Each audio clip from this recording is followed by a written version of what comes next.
Project Serpo. Did you check your hair? No, You know what I I didn't. Jeez, God. Is it bad? Hang on. It's tradition at this point. I know. It's Jeez. tradition. Okay.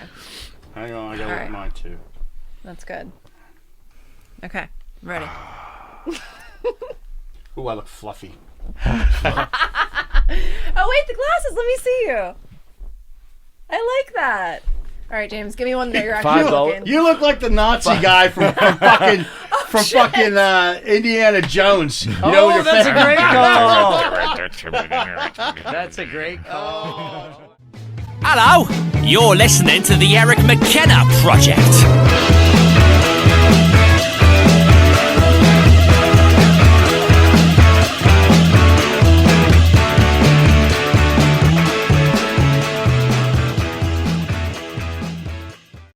Levels look, yeah, the levels Can you seem hear pretty me? good. Can you hear me now? Yeah, we can hear you. All right. I'm gonna wear my hair down today. Wear your hair. You should.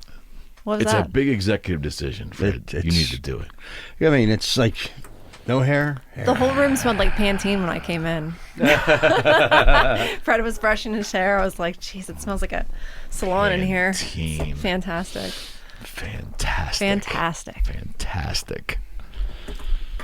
Oh, man. So was that the intro, or we rolling? That's the intro to the show we're right alive. there. He's Yeah, looking at yeah. my hair going, fantastic. That's like a commercial in itself. Fantastic. Okay, we're convening for show number 4. Thank you so much, James. We all give you a nod of appreciation for Thank you for doing having this, me sir. here. This is awesome. Well, we think you're awesome, and thank you very much. Kind. Appreciate it. All right. Okay, so since we put all this this executive level meeting of the minds here earlier to determine what maneuvers we're going to go and which direction we're going to go, otherwise sometimes we just wing it around here. The news. Let's just start with the current events. Like, there's things flying in the air. The government is saying, "Hey, we don't know what they are, but look, here's a video." Have fun with that for a while, public. And meanwhile, it's like barely a blip on the radar with everything else. The government has that's going announced that they are admitting that there are UFOs, right? In the essence of UFOs, meaning they don't know what those things identified. are. Correct. And some people think that part of the pressure is during one of those COVID relief bills when President Trump was still in office. I mean, they add so many different things to them. And there was this one little qualifier in there that he had ordered the CIA to release all of their UFO files by June. And I didn't get really excited about it because it is so easy for governments to basically sidestep that. Like I think we mentioned in a previous show, they don't call them UFOs anymore. They call them UAPs, unidentified aerial phenomenon. Yeah. And that was intentional so that when people put in these Freedom of Information Act requests for UFOs, the government can be like, I don't know what that I don't is." know what that is. We don't have any of that stuff. So a lot of people were asking me, they're like, hey, are you psyched about this? Like, look what President Trump got in this bill. I was like, I don't know. It might be all right, but like there's so many ways around this type of thing. And then even though that's in the bill, I think they can still keep things classified to preserve national security. So I wasn't too excited about it, but it seems like in a lot of the chaos that you mentioned, they're using that just to leak certain things. So I think it's legit.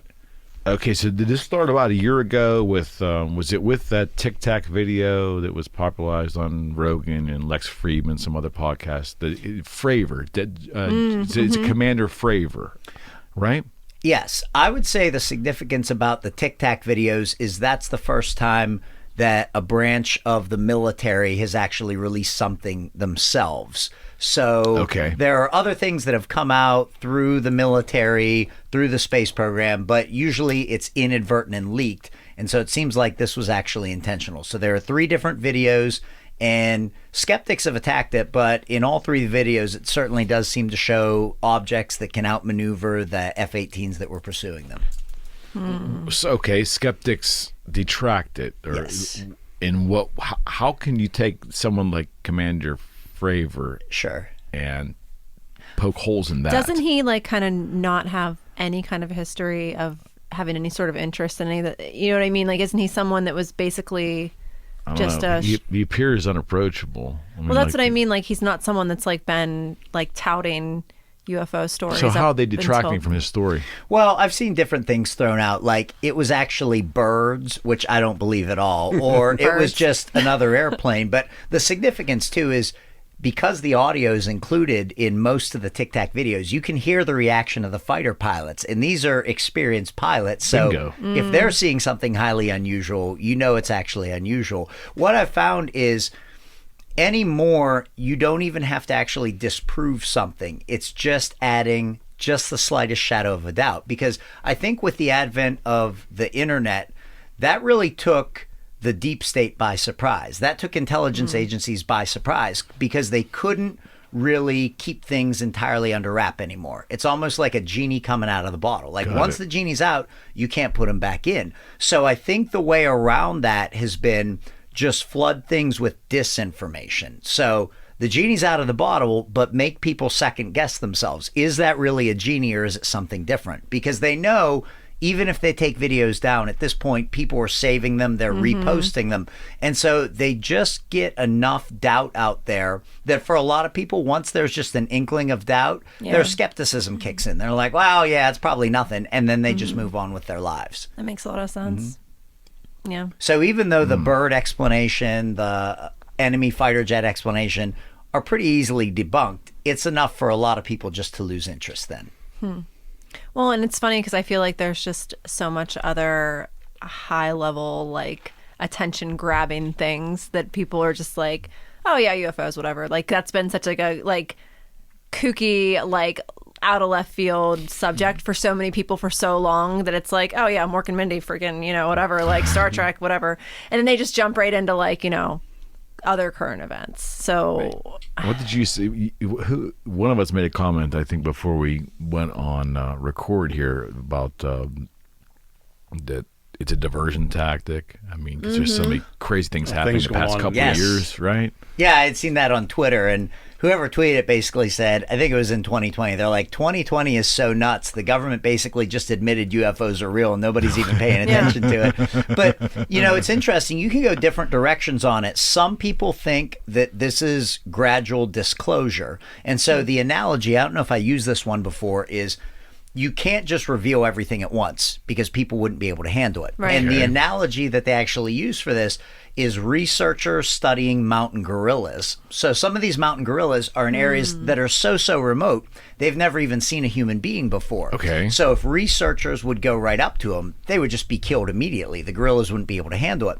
So how these researchers have actually gone about this is first they appear to the gorillas from very, very far away so that the gorillas can see them, but not actually get close enough. They know the humans aren't a threat. And then over many, many months, they get closer and closer and closer just so the gorillas can actually get used to it. So are we the gorillas? Yes. Okay. Exactly. We're the gorillas this time. Thanks for clearing that for us. I just wanted to make sure I knew where this was going. Right, Thank you. absolutely. But then if you look too, and the point was brought up, I thought it was a really good point. They said, look how many times you see aliens just in advertising totally unrelated to aliens. Like there'll just be some product, some commercial on TV. Good point. And then you're like, whoa, why'd they put an alien in there? And so some people think that this is intentional because we're going towards disclosure.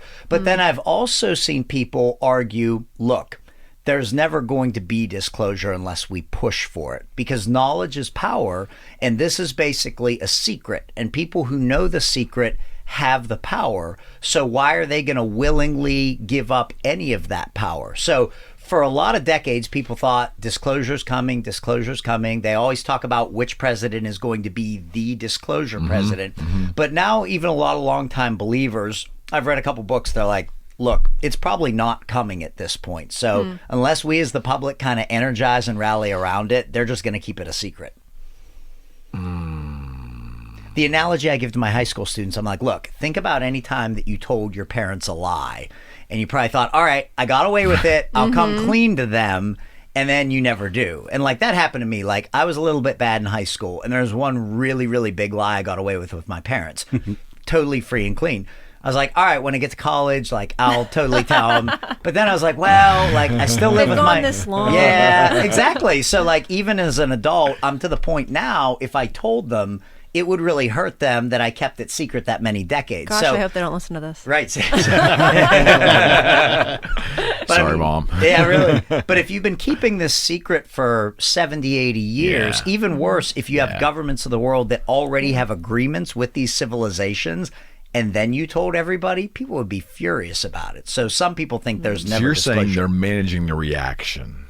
I'd say so. That's a good way to put it. Maybe leak a little bit at a time to see how the public reacts and then know if they do more or not. So if that truly is going on, then take it a step further. What if aliens have been running the show the entire time, and at some point in time they need to make sure that we know that to install their next version of their plan? That's an interesting take. I don't know if we talked about, have we talked about the Prime Directive at all? No, we have not. Oh, okay, good. So I love when he That's said like, that. I was just thinking that's my favorite reaction to like a new subject. All right, good. So when I do the overview of extraterrestrials with students, I basically go through 5 levels, from best case scenario, where there's open interaction. They essentially act like space brothers to try to move us along, to Space Brothers. how about that? To That- worst case I like scenario, which is like War of the Worlds type stuff. But the neutral scenario is called Prime Directive. And so, like a lot of science fiction ideas, it actually got its basis in the Star Trek series. Okay. So in Star Trek, you've got the USS Enterprise, and they're more advanced, but there was a universal law throughout the entire galaxy that if they were ever exploring a planet with a more primitive civilization, they could not actually reveal themselves, because if they did, it would totally affect that civilization's way that it developed. Now, in the series, they broke that rule all the time, Okay, of course. but it was called the Prime Directive. Of course. So the theory here is, and for this I use another analogy, I tell my students, think back, all of us have had some really upsetting experience as a kid where we were watching the National Geographic Channel. And it takes place on the Serengeti in Africa, and you see all these hungry lions like corner and kill some poor little baby gazelle. And you're trying to watch it, but it's really graphic, and you start getting upset with the cameraman. You're like, dang, why don't they just run over there, try to scare the lions off? But they don't do it because they don't want to affect the natural order of things. Okay. Sure. And so basically, in that analogy, our planet, we're basically like the little baby gazelle. So in Prime Directive, other civilizations are out there. They could be very close, and they could be really, really pulling for us humans. But what do they see going on here? They see a lot of poverty, imbalance of wealth, tons of war, us fighting each other over teeny tiny differences. And Kim Kardashian. Yeah, I mean, that's the real wild card of the mix. So if we can overcome all of those things, the war, the poverty, the Kardashians, then it would basically be like a veil is lifted and they just appear. But if we cannot, then basically they're just going to be like the cameraman watching. So to bring it back to what you had asked, one of the theories here is that they can't reveal themselves yet because it'll affect things. There was a rumor that came out a couple months ago that President Trump was aware and wanted to actually go public with it. But the alleged Galactic Federation said, no, don't do that because it's not time for that yet. It will affect things in ways you're not anticipating. So he stayed quiet. He alluded that he knew, didn't he? He alluded that he had more information that it was out there, and that's why they thought he was going to come clean with this. Yeah, but I mean, he's the kind of guy that wouldn't be afraid of anything. So if an alien was, he couldn't keep a secret, could he? Could Trump really keep a secret though? Yeah, really? I wonder about that too. But here's another question: is if an alien's got a space rig on exactly, you know, like, do you think? Because I said earlier I was watching Contact last night, and like. And this was what was it 97 that movie came out, I think it was. Yeah, it was around there. So Jodie Foster's going, this could be the single most important revelation of our history, like at this stage with the way that people are like, and I don't even mean just like what the scientific community is fixated on or like what the public is fixated on or whatever, but do you think that we have the same priority of like, if there are truly, UFOs and extraterrestrial beings and other intelligent life, do you think that people still see that as like top priority information I see what Do you're you saying. know what I mean? Do you think that people are still in a space where they think that like that has a high level of importance Well, to them? it should. Or I agree, but what I'm saying is that like, do you think that like we've sort of like evolved this to this like lifestyle obsession where people are just far more focused on the Kardashians and everything else that they just don't care that much about it? Right. And do you think that's like Question. intentional maybe? That like they've like literally created like a world that people that like something like so huge and like revolutionary could be like kind of just a blip on the radar because people are so like self-absorbed. Right. I think that you could make an argument that withholding disclosure from us, it is now to the point where that it is hurting civilization on the whole, because so far we're basically it. And so because we don't have that broader cosmic perspective, all we do is focus on us. Got And it. we overanalyze Got it. these teeny tiny differences between each of us Right. rather than realizing we're part of a much bigger collective. Well, So- and I think that even that, like, you know, and this sort of extrapolates into like some of our discussions on our other series is that you and I have brought up, Eric, is that, you know, this mental health crisis, like the lack of cosmic perspective, I think creates this like, you know, almost like over significance of the human experience. And I think the human experience is very significant, and I'm always going to be focused on myself to some level. But I do think that like that, you know, like that's perfect framing of it, just to get the lack of cosmic perspective. Great. Yeah. That like, it's just like, it gives Yeah, people. we think we're king shit. That's in what I mean. reality. But I think that that's creating a We're- lot of we're not. discontent. You know what I mean? Just the idea that people like, because we do feel like we're alone, and people, you know, kind of feel like they're just like, this is it, basically. What did Reagan say in the 80s? He says Yes. if Earth was attacked, all of our differences would be put aside. Yes. He Because said it. essentially we would be one big team then, right? Yep. Yeah. He said it 2 different times when he was addressing the United Nations. And he actually, I read the backstory, he overruled his speechwriters. And so obviously the president outranks the speechwriters, but normally they tell don't. Yeah. him what to say. And you've really got to fight as a president to go off the cuff like that. So he did it 2 different times because that was still the tail end of the Cold War. And so the focus was on United States and Soviet Union. And I actually just read during a presentation earlier today, I was doing a quote from General Douglas MacArthur. This was 1962, and he was addressing the graduates at West Point Military Academy. And he said something eerily similar. He basically said, the next war is going to be a cosmic war when united people of Earth are going to have to fight against an adversary from out there. So MacArthur said that. MacArthur said that, Supreme Allied Commander. He did. I never heard that. Didn't you hear that one? Wow. I'll bring up the exact quote. Wow. Yeah, Yeah. absolutely. Yeah. Huh. In 62. This was 62, which interestingly is just a couple years after the alleged Greta Treaty. I don't know if we talked about Greta. Is that Eisenhower? Yes. We did Did get we into talk that. about Yeah, that? All right. yeah, that was like. All right, good. You shattered my viewpoint of Eisenhower by knowing I that. know. My favorite president. You know, an interesting rabbit hole to go down sometime would just be presidents and UFOs, because ever since Truman and as you go forward, each president, you had mentioned Trump, sort of has a different relation to the whole UFO phenomenon. So that's Well, there hasn't been that many. Why don't we do that? Yeah, I was about to say, And like, obviously, you're versed in that. I know. I'm interested Let's in put this. James on this spot. We could definitely do that. Let me just get you this actual quote from MacArthur. So while because- you're doing that, Yes. who was the first president that there, for lack of a better phrase, is folklore about them having an extraterrestrial Truman. experience? Oh, go ahead. George Washington. Oh, yes, that's a good call. Fred. Valley Forge. Go for it. You've seen his hair, right? I can see why he probably had some kind of alien experience. Well, actually, you know, UFOs and explorers go back. You know, Columbus saw them, but Washington saw a similar kind of thing at Valley Forge, and figured they're stuck. They're stuck. It's wintertime. They're outnumbered, you know, and somehow Washington manages to pull everything together, and you know the American colonists, you know, get their act together, and they also. So rumor is, or a nice little speculation is, Washington claims that while he's out alone, contemplating his next navel. move, he sees a light.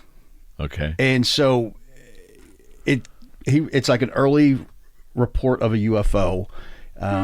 You know, and I don't know, I can't remember the exact story, but if someone gave him the information, if he saw somebody, or if it came just information in his head, such as, you know, like Tesla and all those guys got, you know, the visions in their head.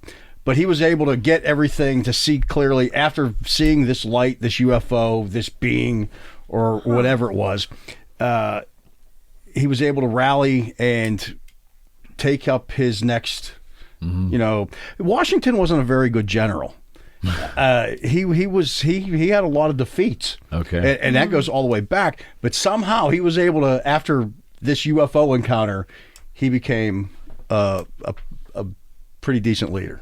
Interesting. I'm glad you brought that up because I had overlooked Washington. So to add what Fred said, there are two different stories with Washington and extraterrestrials and visions. So he was reported a number of times to consult with green-skinned men who look very different than other people. And so some thought that they were actual Native Americans that Washington was speaking with, but others think that they were actually extraterrestrials because they knew the significance of this moment, not only for the future nation, but for the course of our planet.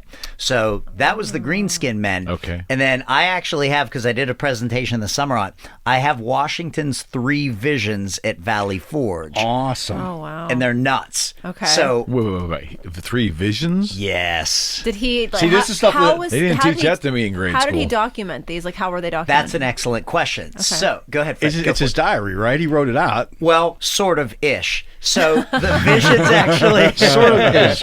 Okay, so none of the journals from his actual subordinates mention this encounter. So some people think it was totally made up, but it actually comes from an old soldier in a newspaper that published it. And the old soldier at the time was a young man who was actually one of Washington's aides. Okay. So that's where it comes about. So Okay. this is definitely some legend. So can I Okay. go over the Yeah, 3? absolutely. Yes. Yeah. Okay. Absolutely. Yeah, So please. these are called the Great Perils.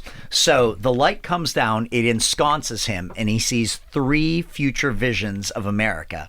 So here's the first Great Peril. Okay. An angel floats between Europe and America. She dips water from the ocean and she sprinkles it on both continents. A cloud then joins in the ocean, spreads west, and engulfs the United Colonies. Lightning begins, and the groans of colonists were heard through the cloud. So most people take that as symbolism, the cloud representing Great Britain basically coming over and then invading the colonies. Okay. So that's the first peril. Okay. The second peril, the cloud departs from America and villages and towns spring up from the Atlantic to the Pacific as the century turns.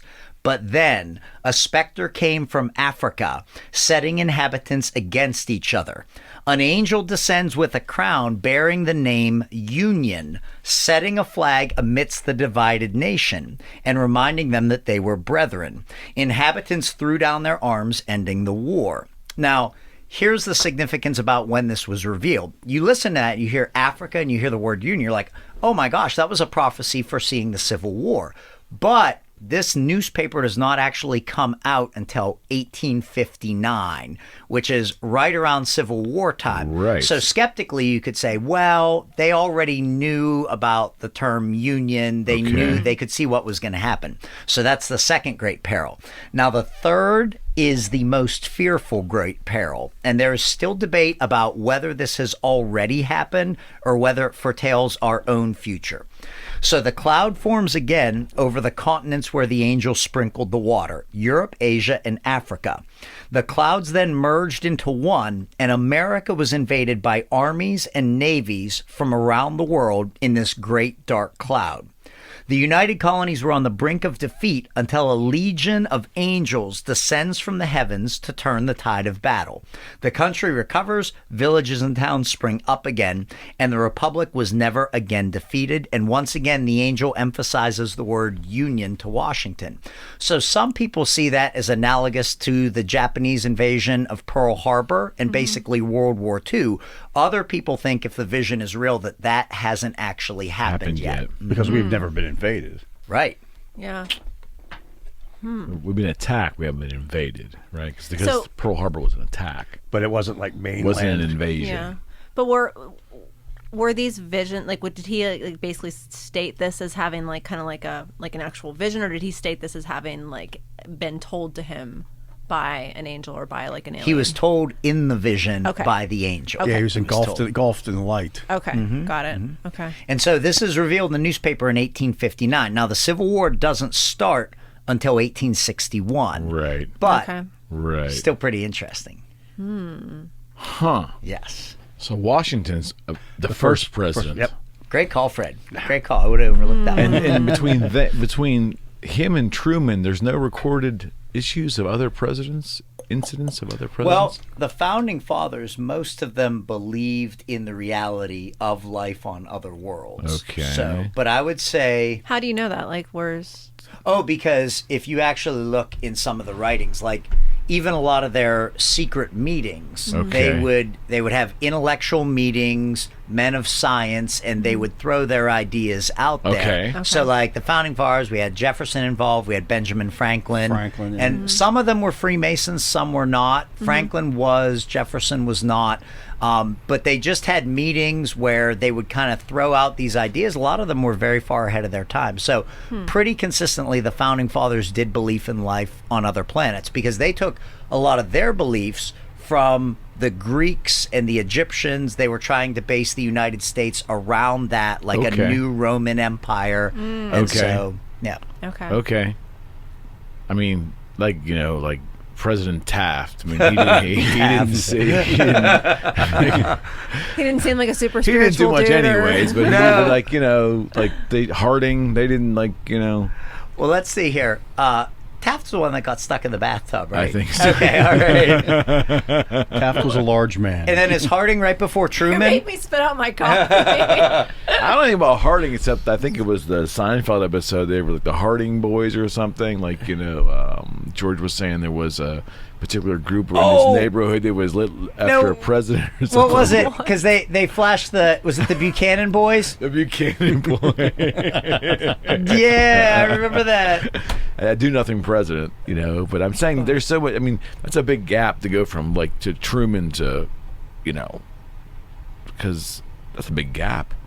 It is a big gap. I think maybe if the hosts of the show gave us some talking points Here we ahead of go. time, Here we we could go. have maybe researched I that probably- to avoid those big gaps. I wouldn't have stumbled over. I wouldn't have stumbled over my Valley Valley Big Forge gap in my story. knowledge on the Well, okay. So we'll have to start at Truman. We can start with Truman. Yeah, let's start at Truman. Okay, so right at the end of Truman's presidential time, there was probably one of the biggest, most public UFO spectacles in the history of the United States. Have you guys heard of the Washington merry-go-round? I have. The ones over the Capitol? Yes. Yeah, okay. Fred, why don't you give us the background? I remember on that? seeing. This is what's funny is I remember being a kid and in like. You remember the actual hardcover Encyclopedia Britannica thing? Oh, I yeah. just moved the box out of my attic of those. There was actually a photo of this in there. And, Really? it's just like it was like the white little. It showed like the Capitol, and they talk about it in this. I'm surprised as we that'd has be in there as we has a Britannica. kid. Okay. So. It was how many, James? 5, 6? It was on a couple different days. It was a whole fleet of UFOs. It was a fleet of UFOs, and they came into D.C.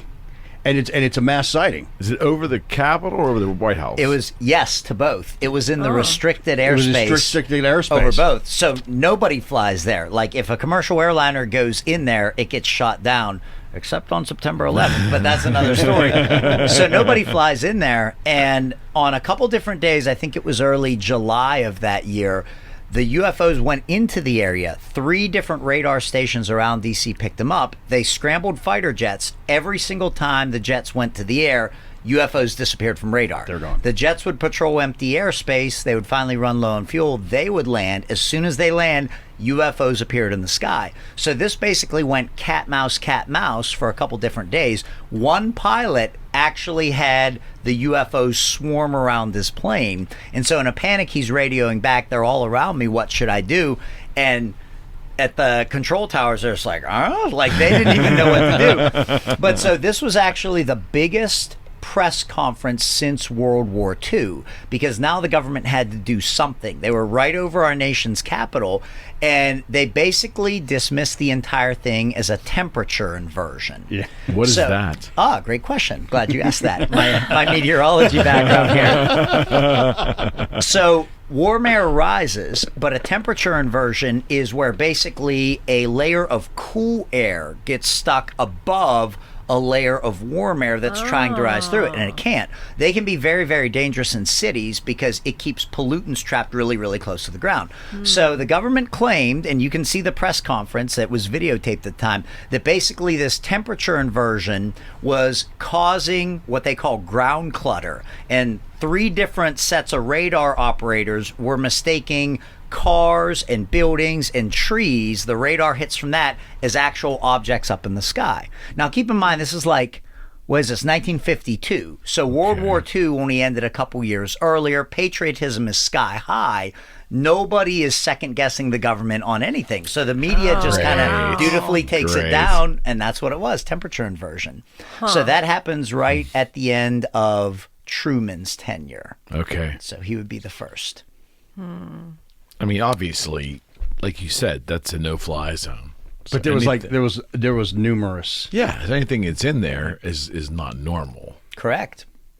Yeah. Thousands of people saw it. And as Fred said, they have photographs and everything. Yeah, and I just remember as a kid seeing that, and it was a thing on, it was, like UFOs, but that was the picture. It was the Capitol building, and they were just like little white blips in there that they probably just scuffed up the pic. But that I just remember seeing it, and it was just like, wow, this is amazing that they could get there. And then, I never knew it was called the Washington merry-go-round. Yeah, merry-go-round. It just, but I mean it.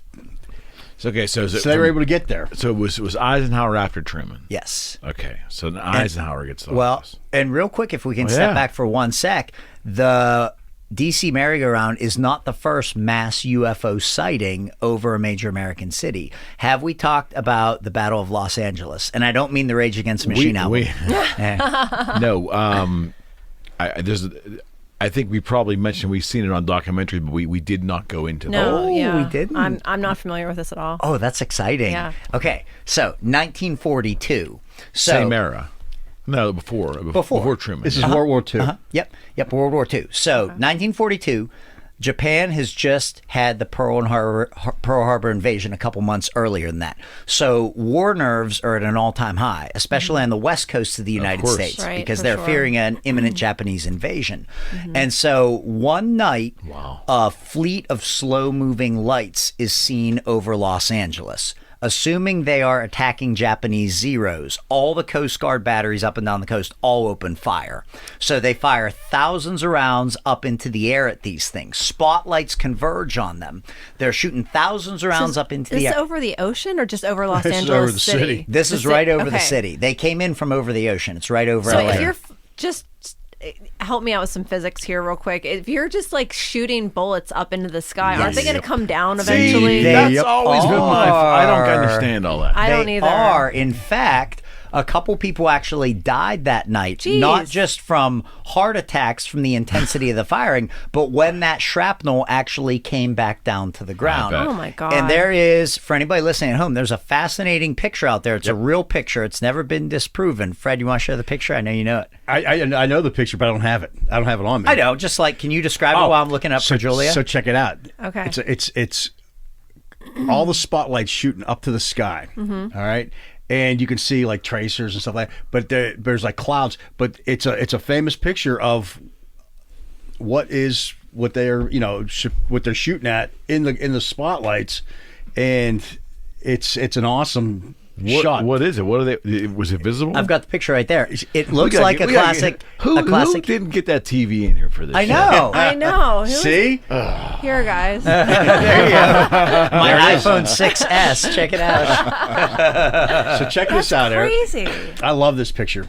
So someone just that's just a photograph. That's a real of, like- photograph. That's an AP photo. Is that an AP photograph? I'm pretty sure that it is. So those lights up there, is that the thing? That's what. The center thing is the thing. Those other lights that Fred said is the exploded ordnance. So people reported seeing shells hit the thing and the Wow. thing just being totally unfazed. Yeah. So once again, just like the DC merry-go-round It's in 10 there. years later. That's the. Did they get it? Did they hit it? That's a great question. You guys are setting me up. This is easy. So we have to help them out. Well, since no one gave him any notes to Yeah, start the seriously. show with or anything. So once again, the government had to respond to this. Sure. And they basically said, and this is fascinating, they said, sorry, a weather balloon actually got not loose again. and floated over Los Angeles. Them and these and weather it's interesting balloons. you say not again, because this is actually 5 years before the Roswell crash. So I found it fascinating that even years ahead of that, they're floating the weather balloon scenario. Now, this led the United States press to kind of sardonically respond, how in the world are you going to defeat Hitler, Mussolini, and the Axis powers if you can't even shoot down a single weather balloon? Now, there is a side story that a day later they did find a crashed UFO on the coast that was taken down from the shelling, and the military quickly recovered it. But that's Okay. kind of like a side rabbit hole. Okay. The So Battle on that of little Los side Angeles. rabbit hole, like, is that like documented anywhere? Is there like any evidence that it? There's very little. Okay. So you'll see the story floated out there, but there's very little beyond that. Okay. Yeah. The Battle of L.A. Yep. And this was, I mean, that seems so monumental. Like that's a Right. big thing. Like, but it's like a blip in history. Well, and right? again, like I feel like you made a really good point. And I've considered this before with other things. Is that pre-internet and everyone carrying a video Yeah. camera in their pocket, like you could really have these like insane events take place. And then it just kind of like fades. The media controls the entire narrative because it's not like every person has a way to document it. Well, and I think that's a great point. But even today, that happens. Like Sure. the news cycle is so fast today, Yeah. stuff just gets buried. Yeah. Like a couple months ago, we had that random explosion with the electronic voice down in Nashville.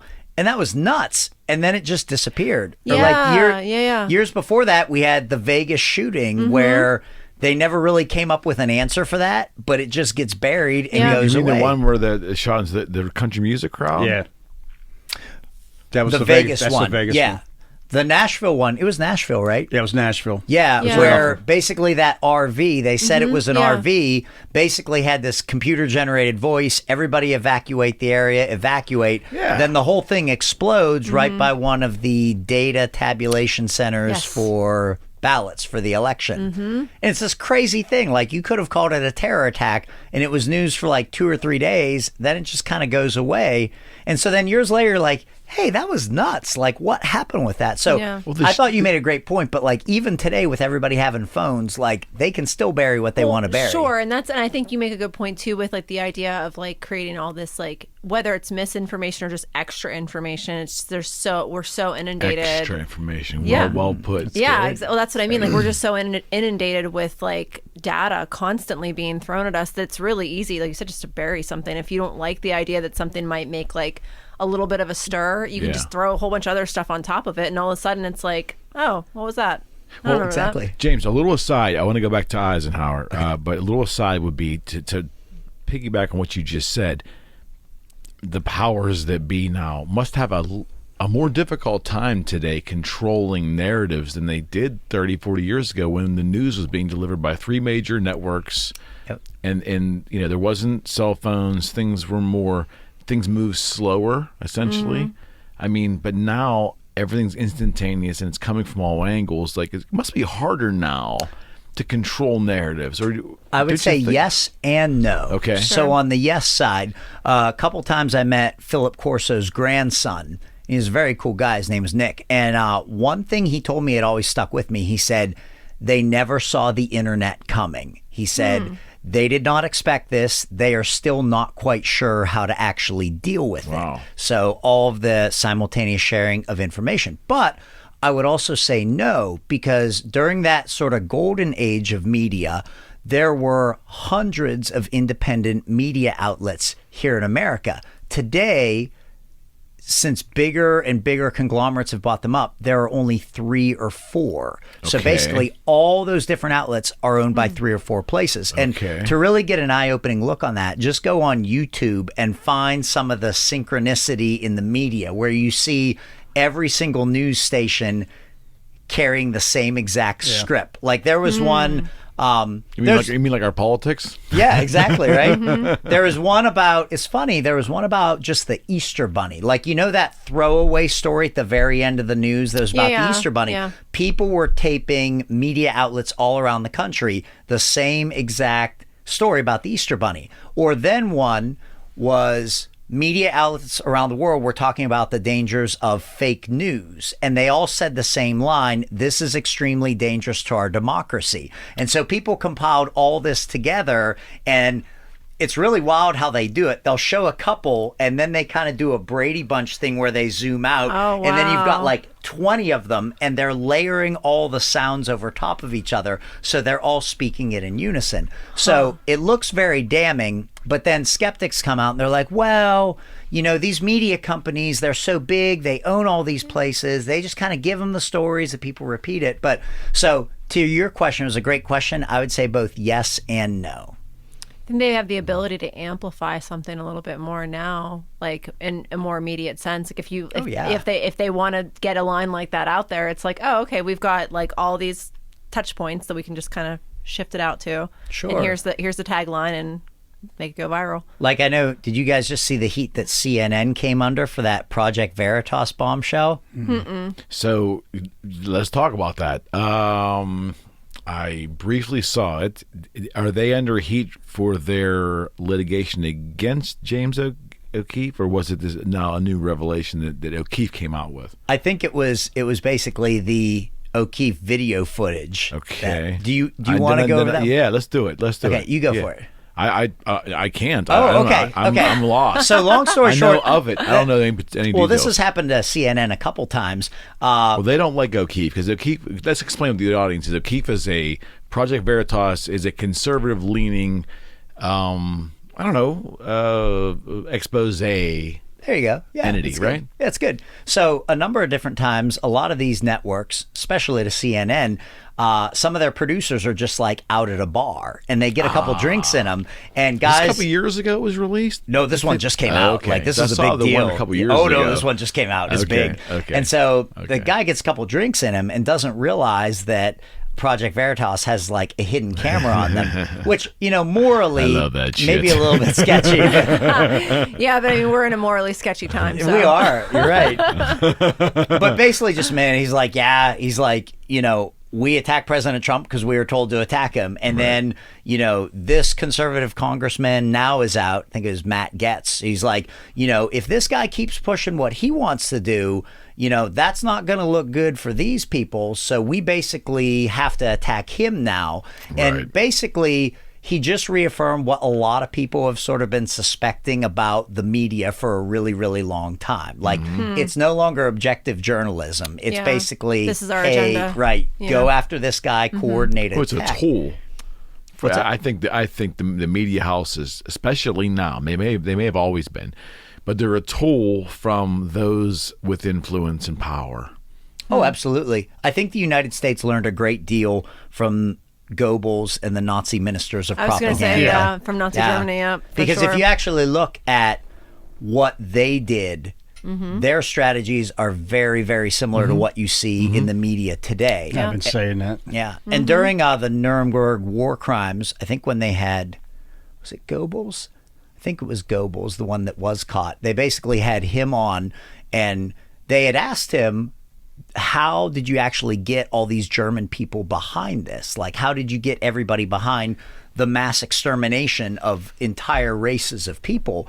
And they're like, what about Nazism was so appealing? He basically said, it wasn't about Nazism. You just have to really scare people. If you scare the public, they will go along with anything They'll that do you anything want. you want, yeah. Right. For sure. We're living in those times, right? We are. We Yeah. have been the past year and a half. Yeah. And the thing is that like that there are scary things happening, and that's like the harsh reality is that, like, you know, it's really difficult to differentiate like what is propaganda and what's, you know, actually happening. I had this conversation with myself today because I will do the following. I will go to Drudge because Drudge was uniquely conservative for a decade or two, and now Drudge is uniquely liberal based. I mean, it got bought out. Matt Drudge sold it, and I guess now it's a liberal slanting website. So I go there because I'm just out of habit because they give you I think it's editorialized, but they give you bullet points. And you can grab it. And then I will go to CNN. Then I will go to Fox. Then I'm done. I do that once a day, maybe twice a day. Good for you. See both sides. Oh, you have to. But today, uniquely, there was an article in Fox that said CNN's Don Lemon takes the heat for saying something. Now Fox is saying as a news item, but I went coincidentally right over to CNN, and there's another article that says Fox. It did say opinion, of course. I'll give CNN credit. It was an opinion piece, but it says Fox News is why Fox News is bad for America as it propagates the Trump lies or whatever. And I was just like, they are now literally attacking each other in the context of bringing us the news. Like it is, that was always kind of happening, but more subtle and hidden. But now it really is. The gloves are off, and these two entities are fighting amongst themselves and beating each other up in front of us, and we're okay with it. Yeah. How'd that happen? So that's, or are they? Step away from it. Are they really? My wife brought up a good perspective. She said, is it really only just happening now, or has this been happening for decades, but we just never realized it? And now for the first time, Americans are waking up and they realize it's happening. Very possible. Very, very possible. Or the bigger, crazier picture, are they? Is it all just a ruse? Well, and this is where to keep it becomes, us fighting with each other. I think it becomes really challenging to have discussions like about, things like UFOs or whatever, because it's like we can't rely on our news sources to give us information about what's happening here on Earth. Yeah, right. Let alone That's a shame. That's a shame. you know what I mean? Like, how are we gonna ever really trust any narrative that's being given to us, especially when it's about something so ambiguous and so out of the norm? Well, speaking of UFOs, back to Eisenhower. Yes. I was sitting in my head thinking, how I had the perfect segue to get us back to it. But we'll do that was perfect. We'll do it your way. You'll shatter my opinion of Dwight again. Can I give you the MacArthur quote real quick? Because I found it. Please. Okay. So May 12th, 1962, he is addressing West Point, and this is going to be very similar to what Ronald Reagan says about 2 decades later. Okay. So he tells the cadets, "You now face a new world, a world of change. We speak in strange terms of harnessing the cosmic energy, of ultimate conflict between a united human race and the sinister forces of some other planetary galaxy. The nations of the world will have to unite, for the next war will be an interplanetary war. The nations of the Earth must someday make a common front against attack by people from other planets." So MacArthur actually says that. That's almost like he's pulling from War of the Worlds there. Well, and it's interesting because for the first couple sentences, you're like, well, is he making a metaphor here? Got it, But then in the very last straight sentence, he's like spells it straight out. up, like, there are people on Get other ready. planets. Yep, exactly. Yeah. So some people think he actually said that because of what happened with Eisenhower and the Great And what Treaty. he knows. Yes. Huh. So if we talked about Greta, Let's talk about Let's it again. recap because we did, but I think we've referenced Yeah, we're going it down enough the round of times. presidents, so Yeah, we'll do a nice recap. okay, Yeah. we could do that. Yeah. Fred, do you want to give the basis of Greta? I'll let you do it. Okay. All right. So there's a couple different rumored dates that the Greta Treaty happened. And Why this do they is call it Greta? that I don't know. It's GREADA. And it's Is always it an acronym or is that just a word? That's a great question. It's always in all capital letters. I assume it's an acronym, but I've never actually seen what if What it anything, means. it stands for. It's alien. Yeah. So it could be. So in 1955, Eisenhower had just gotten back from the annual fishing trip that he took when he was in the White House. And only 2 weeks later, the White House suddenly announces he's going on another vacation to Palm Springs, California, which was odd because he just got back from his fishing trip.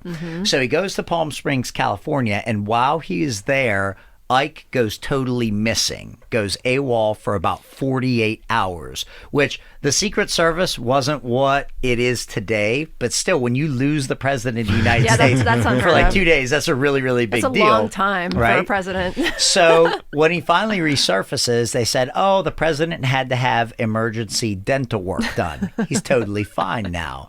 So it wasn't long after that that rumors surfaced that it had nothing to do with a dental emergency. So they had actually whisked Eisenhower away to nearby Muroc Airfield, which is now known as Edwards Air Force Base. Okay. So I'd always heard this story, so I finally just Google mapped it to see how close they actually were, because I thought if they're really, really far away, that might show that this is bunk. Sure. But Okay, they're okay. only driving time only about 2 hours away from each other. Oh. So Eisenhower arrives with his entourage at Edwards Air Force Base. Okay. And these accounts, you had asked earlier, Julia, like how much evidence do we have from like this case and this case? This one's decent. We've got collaborative evidence from 3 or 4 eyewitnesses that were supposedly there on a security detail.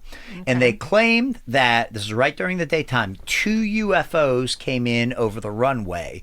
One actually landed, the other stayed above it in like a patrolling sentry duty. And so a ramp opens on the UFO that landed, and Ike and 2 other ambassadors went on board. And they supposedly had a first contact meeting with the extraterrestrials that were on board. And the exchange that they made was pretty high stakes. So the legend is that the United States would receive technology from this civilization that could have seemingly catapulted us ahead of the Soviet Union, our Cold War adversary. But the technology comes at a great price. The United States had to agree to 2 different stipulations. Number 1, we had to look the other direction while the extraterrestrials conducted their own business here on Earth. So if you want a reason for government secrecy to this day, you got it right there. But secondly, and this is where it gets more sinister, we basically had to agree to allow the other civilization to temporarily abduct a number of humans for their own genetic testing, but they wouldn't be harmed and they would be put back. Now, as the story goes, the other civilization violated this treaty very, very That quickly. explains pro wrestling. I'm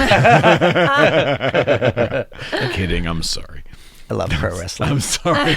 I watch it with my 93-year-old next door neighbor. It's amazing. Right Aw, on. I remember Right you on. mentioned this Yeah, before. oh, That's he's Right great. on. He's so awesome. Right on. So the technology we were given was supposedly not nearly as good as advertised. And then to the shock of the United States, the extraterrestrials were taking far more people than they were supposed to and not documenting all of it.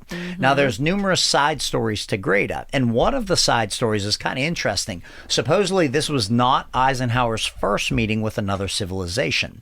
The first meeting was supposedly with a different civilization, which some people assume are the Nordic extraterrestrials. And they basically did not offer us any technology, but they offered to help us with our moral and spiritual evolution. And the United States said no. And just at a conference... We don't need any of that. Yeah, we don't Thank need you. that. Of course. Thank you. And then just at a conference today, somebody reminded me of another version. The other version was, we will help you out, but first you have to disarm all of your nuclear weapons. And for that, the United States said no. And that at least you can see maybe they're not entirely trusting of that. Sure. But that's basically the premise of the Great Treaty. So if it is real, you can see right away why there's been secrecy ever since. Could you imagine the outrage if people found out that the United States had actually sold out not just the country, but the entire planet to a different civilization? Not only Ike that, was just shrewd. like offered people up for testing. Like Ike that's was shrewd. I just looked up for Greta and I couldn't find a definition or what it stands for on it. But what I always liked is, if you guys remember, well, you might be too young, but the old National Enquirers, they always are, and U.S. World News, they always had like remember. Eisenhower meets with aliens, and it showed the, Yeah, right. But and that's just casually dropping it out there. I forget what Men in Black. was it. Men in Black? Or Love that scene. Yeah, I they love like that so scene. awesome. They bring up that that's like basically like how they're like giving us the real news. Yeah, I love that scene. Yeah. No, I don't remember that specifically, like that cover necessarily, but I do remember like the old National Enquirers being in the grocery store when I was a kid. and that's what there was one where it was Ike gave away. There is an interesting side note to that, and I read this in Alien Agenda by Jim Mars. They actually had remote viewers attempt to remote view the Great Treaty Okay. decades later. Yeah, They yeah. tried to disprove it. And They're just trying to see, try to prove just it. to see and they had what actually happened. confirmed it was real. They gave great detail Wow. because they could remote view inside the craft. And what was fascinating is this was basically what they would call like a blind remote viewing. They didn't tell the viewers what they were looking at up front. They just gave them number coordinates and said, this is your next target. And so they very quickly figured out that it was Eisenhower. And How they does said, that work with time? Like for remote viewing, like how do they do they tell them, like, do they give them a time period? No, and I've read that's a fantastic question. I've read so many books on it, and they only give them numbers. And the really interesting part is the numbers don't even mean anything. They're not latitude or longitude coordinates. They're not time coordinates. They're just random numbers. Yet somehow the subconscious mind makes a connection to what they're supposed to be looking at. I know it sounds sketch and it sounds tough to believe, but I've actually read that in multiple books. They just give them any random number? It seems that way. Now, So like, wait. Okay, go for it. Just so I understand this. So like if the people that are trying to get someone to remote view something, like say like the government or whoever like is like the one hiring the remote viewers. Right. They sit down and like have a little powwow that like, okay, well, if we want these remote viewers to view on the Great Treaty, and we're going to assign number 25 and 82 to it. And then it doesn't have any significance whatsoever. It's not the year, it's not the date, it's not the longitude, latitude, nothing like that. But they just pick these numbers at random and then tell the remote viewers like, hey, 25 and 82, go. Am I getting this? Almost exactly right. The only difference is there's a difference between scientific remote viewing and military remote viewing. Okay. In military remote viewing or for intelligence agencies, I believe they would give them some sense of the target up front. This protocol, though, was scientific remote viewing, and they intentionally do it that way because they don't want the remote viewers to be able to have an idea of what they're going to be looking at, because that could totally call into question the scientific validity of it. Okay. So by only giving them random numbers and still having them arrive at the correct location and time, that proves it's more legit. So what you described, Julie, is exactly how scientific remote viewing would work. Doesn't sound scientific at all to me, James. I know. All right, I'll pipe in here, and I'm going to take us away from just a little bit. Okay. I actually knew when I was younger. I was about 18. I met a guy who told me he was a remote viewer for the United States government. So, and I told aside, I totally believe in this, by the way. But I'm just saying. he would tell me all these things. He would tell me all these things that you know, and I'm like, get out of town. He goes, dude, we did this joint thing with the Soviets, and I'm like, now get out of town. and years later, everything he told me was absolutely correct. But he told me they would give him numbers, and they were told concentrate on the numbers and tell me what you see. And that's exactly what they would do. He said that they were able to like pick little places out on the map, Sure, or stuff like that. He didn't get like into detail about it, but he said that, you know, when he got out of college, he was a psychologist, I think. How does one get identified for remote viewing? That I don't know. Yeah, I wanna play. I didn't ask. I'm do curious. know. Okay. Go ahead. They specifically target people that already have some inherent psychic abilities. And how do they find these people? That's a good question. Likes find likes, and that's exactly what it is. Yeah. I mean, remote viewing is pretty legit. No, I know.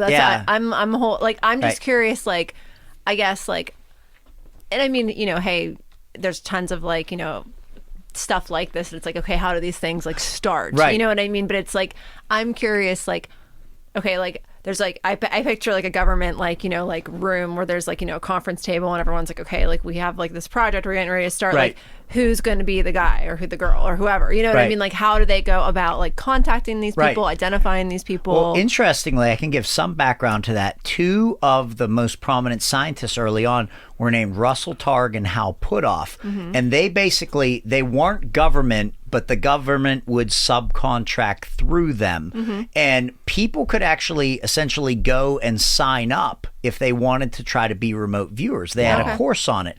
And then from that group, they would basically take the best and the brightest. Sure. And those actually became the military remote viewers.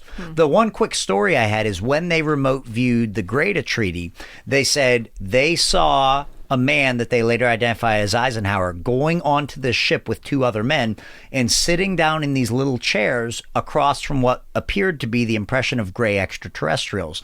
And they said they could sense the extraterrestrials liked Ike because he was smart and strong. Everybody liked Ike. How about that? It was on a pin. And they said one of the men beside Ike was starting to really freak out because he just couldn't take the reality of the situation. And they said that they saw one of the beings put up its hand like this, and the guy immediately calmed down. And then they broke the connection. But I'm a believer in remote viewing. I think they got as high as about a 60% hit rate with trained viewers. And so I just found it interesting that remote viewers seem to independently confirm that the Great Treaty, or at least the meeting, was real. That's crazy. That is cool. Yeah. All right, Kennedy was next, right? Jeez. Go ahead. That's laden with controversy. Yeah, I don't want you to to beat up on Ike too much. We're gonna go to Kennedy. Absolutely. He's an easy target. I don't care about Kennedy. Well, obviously it was. So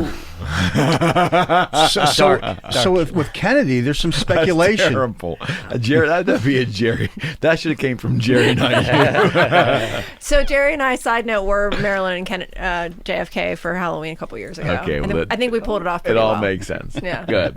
So with Kennedy, there's some speculation that he wanted to release UFO files, like right before he died, November 11th, Was 1963, is right? it that close? Yeah.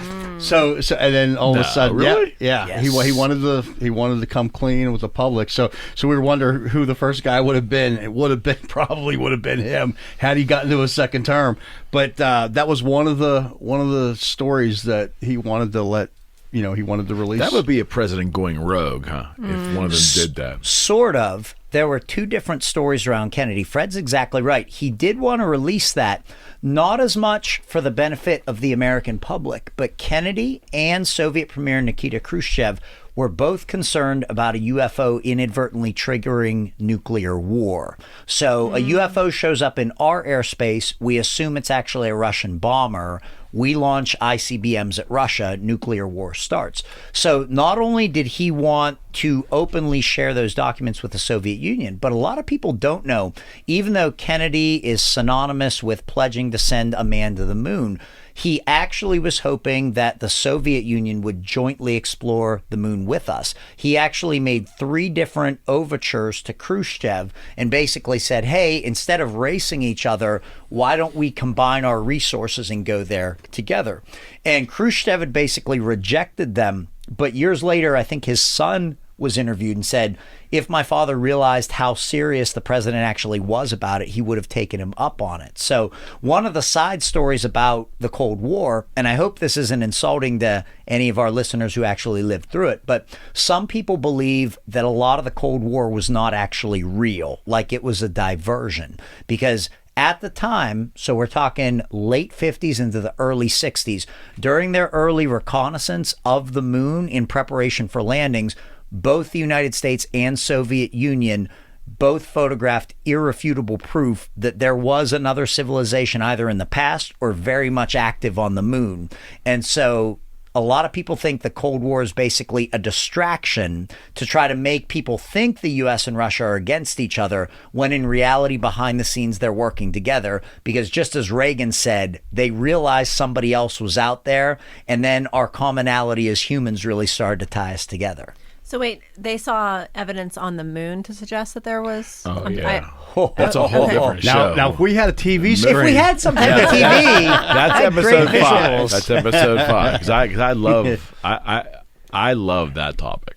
So my favorite. The moon is It's gonna be so good. Yeah. It's gonna be So, Okay. so real quick, as they were scanning, like taking pictures of, they saw towers and cooling towers. There's all and, kinds of craziness. you up know, there. On the moon? 45-degree angles on the moon. Yeah, and it's supposedly huge, but we'll have to wait another episode to find out. That'll be episode 5. We'll have to wait for that one. Okay, well, let me go do some research so I'm like a little bit Yeah, better there's versed in this. there's a tremendous either 60 or 90-minute documentary that probably is about 4 or 5 years old now. Is it Moon Unclassified? It's a really good one. With a British narrator?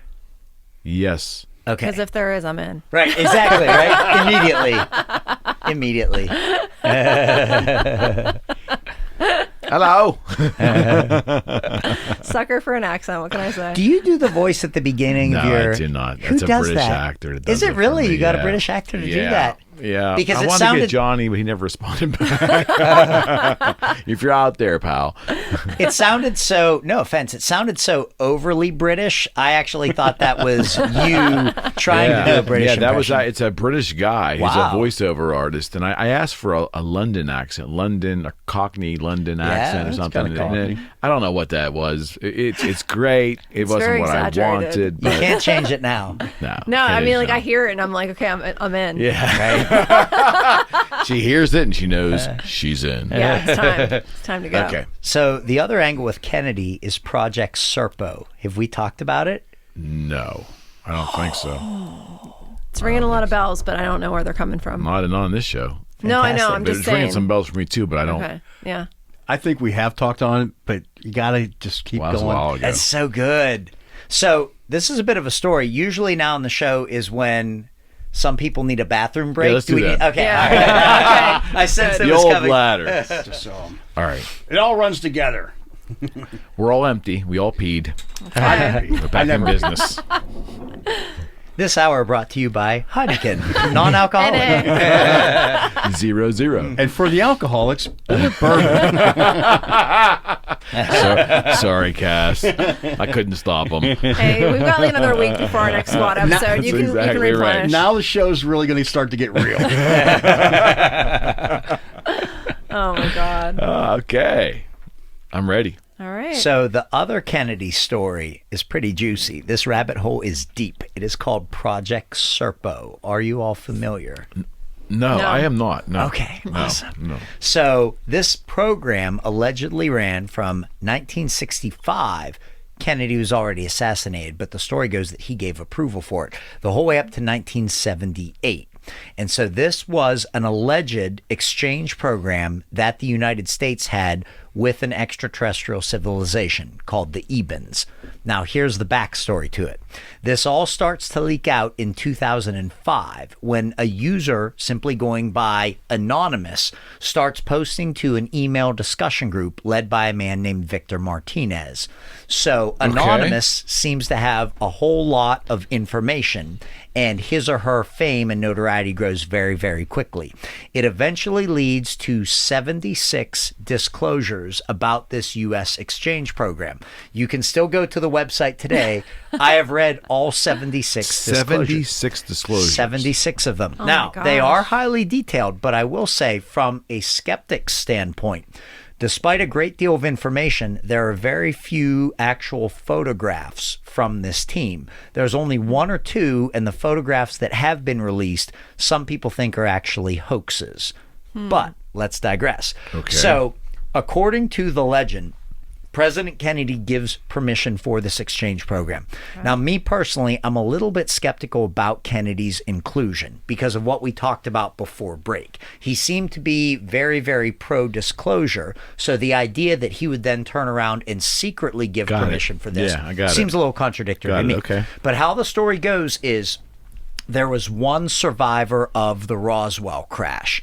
And even though most accounts say that that being died pretty quickly, according to the Serpo account, it did not. It was not actually a gray alien. It was from the Eben civilization, which actually relates to the Betty and Barney Hill abduction, Okay. very famous of 1961. Right. I think there's a pretty good chance, if they're real, the Ebens are a separate civilization from the Greys. But because they're all smaller in stature, larger eyes, people tend to conflate the two. So the Ebens are supposedly from the Zeta Reticuli star system, which Betty identifies during her account with the star map that she had Okay. actually drawn. I think we've talked about Yeah. that. Yeah. So how the story goes is there was one survivor. It was able to actually communicate with the U.S. military, and it eventually showed them how to make some type of communication device so that they could actually phone home, so to speak. and let the other civilization know that there was still one survivor. They then respond to the U.S. and they make arrangements to come pick the survivor up. Now, skeptically, this is my second big problem with Serpo, and you've got to take this one on a leap of faith if you like the story. Zeta Reticuli is in the southern hemisphere. It's the sixth brightest star in the constellation Reticulum. We can't see it from here in the Pittsburgh area, and it's still one of the closest stars to us. It's a double star system. Both stars are like our own sun, but a little bit older, and they actually form what's called a wide binary. They don't orbit each other. They move beside each other through outer space. But still, even at 40 light years away, understand if we send a radio signal out, even at the speed of light, it's going to take 40 years to get there. Right. Then, as we await a response, it's going to take another 40 years to get back. And according to these drops, communication is happening in a matter of weeks or months. So either you could say that there is some type of faster than light relay network, that Einstein was a little bit wrong about light being the ultimate speed limit, or there was some type of bend in space-time they were using, or this basically proves the entire account is just totally bogus. Okay. So that's up for everybody to decide. But so supposedly they do make contact and they arrange a time for the Ebens to actually rendezvous with them, possibly at Edwards Air Force Base in California, to actually pick up this survivor. And it's neat because this actually ties in the famous close encounter of the third kind that Lonnie Zamora had with an egg-shaped ship in Socorro, New Mexico. So one of the He was a drops... police officer, right? He was a police Yeah, officer. yeah. Very good. So this is considered one of the more credible UFO sightings ever. And I was surprised that Serpo kind of tied this in and basically said, these were the Ebens. They were trying to land at their actual rendezvous point. They temporarily landed at the wrong spot. Zamora saw them, and then they took back off and found the right spot. So after an exchange, they had agreed to actually send more humans to Serpo, which was the name of the planet that was actually circling one of the stars in the Zeta Reticuli system. So they picked 12 military volunteers, and as the story goes, they intentionally picked people who had no families here on Earth at all. Okay. But just to be safe, they sheep-dipped them, which is a military or intelligence term, which basically means they entirely wiped their identities clean. They destroyed social security records, birth records, everything. So it was like these people never existed.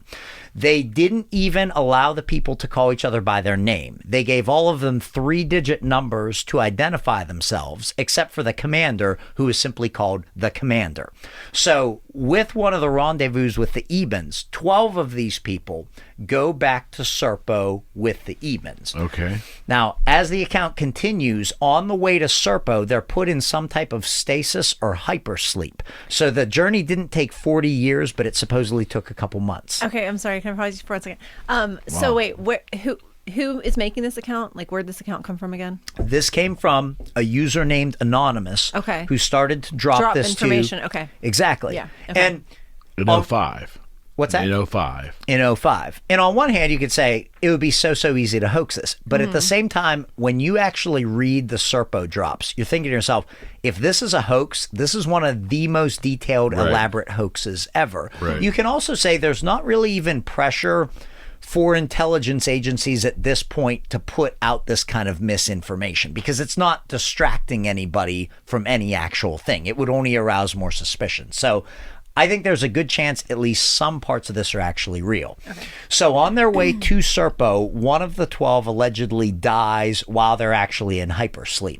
And so one of the first conflicts that they have when they get to Serpo is the commander starts to fight with the Ebens, because without asking their permission, they basically take the body to start to actually do experiments and take samples from it. So there was a lot of tension right up front. Okay. So they describe the planet is being desert-like, not unlike Tatooine from Star Wars. And they said it took a while to get used to the temperatures, because the daytime temperatures, they said, was between 120 and 130 degrees Fahrenheit.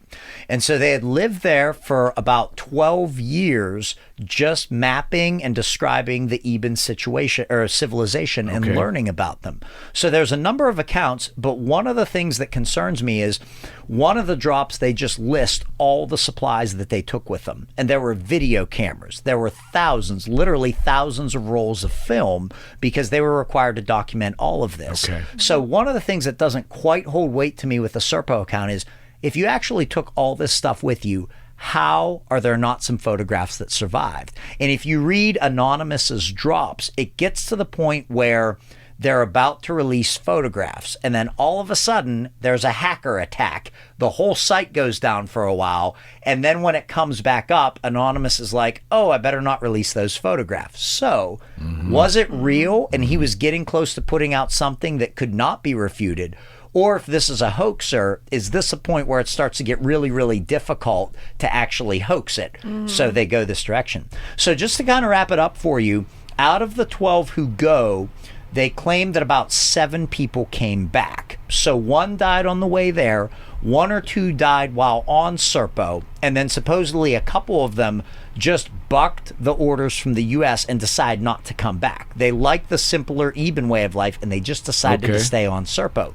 And so if you don't want to read all 76 disclosures, there's a graphic novel simply called Serpo. And I read it years ago, and I wish that I had actually got it because it became a collector's item. So some of the graphics that I have for this is from the graphic novel of Serpo, which is absolutely fantastic. And what I found interesting about it is the authors of the comic book basically have an epilogue at the end. So these men came back, and he somehow was able to track down one of the wives of one of the men who returned from Serpo. So he wasn't married at the time, but he came back, tried to get back into actual life here, and he ended up getting married. And he had since passed away, and she initially told him she would be willing to meet with him for an interview because he explained to her that he was doing a graphic novel of it.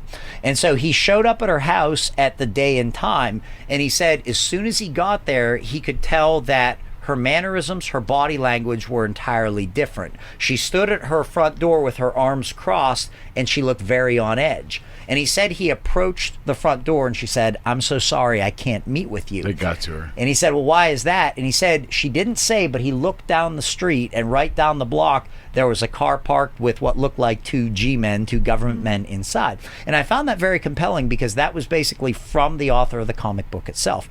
Now, Freddie, do you want to explain the relationship of Serpo to a very popular movie? Yes. So, check it out. And I love this tie-in with this. You have these 12 guys going to the different planet. You've got the little guys that look like the little grays, but they're they come to the United States to do the exchange, to do the Earth. And if you look at Close Encounters of the Third Kind at the end, they're making contact. It's the little grays. All right, they're coming out, and they send the guys off to, well, they're getting, in the movie, we're getting people back. But they also send, you see the guys dressed in orange, and they're going away with the aliens, and that's what Roy Neary, Richard Dreyfuss's character, that's what he did in the movie. Now, supposedly, they wrote to Spielberg. NASA wrote to Spielberg. NASA wrote, and it was like a long letter. How many pages was it? 20 pages. Like 20-page letter telling him, please do not do this.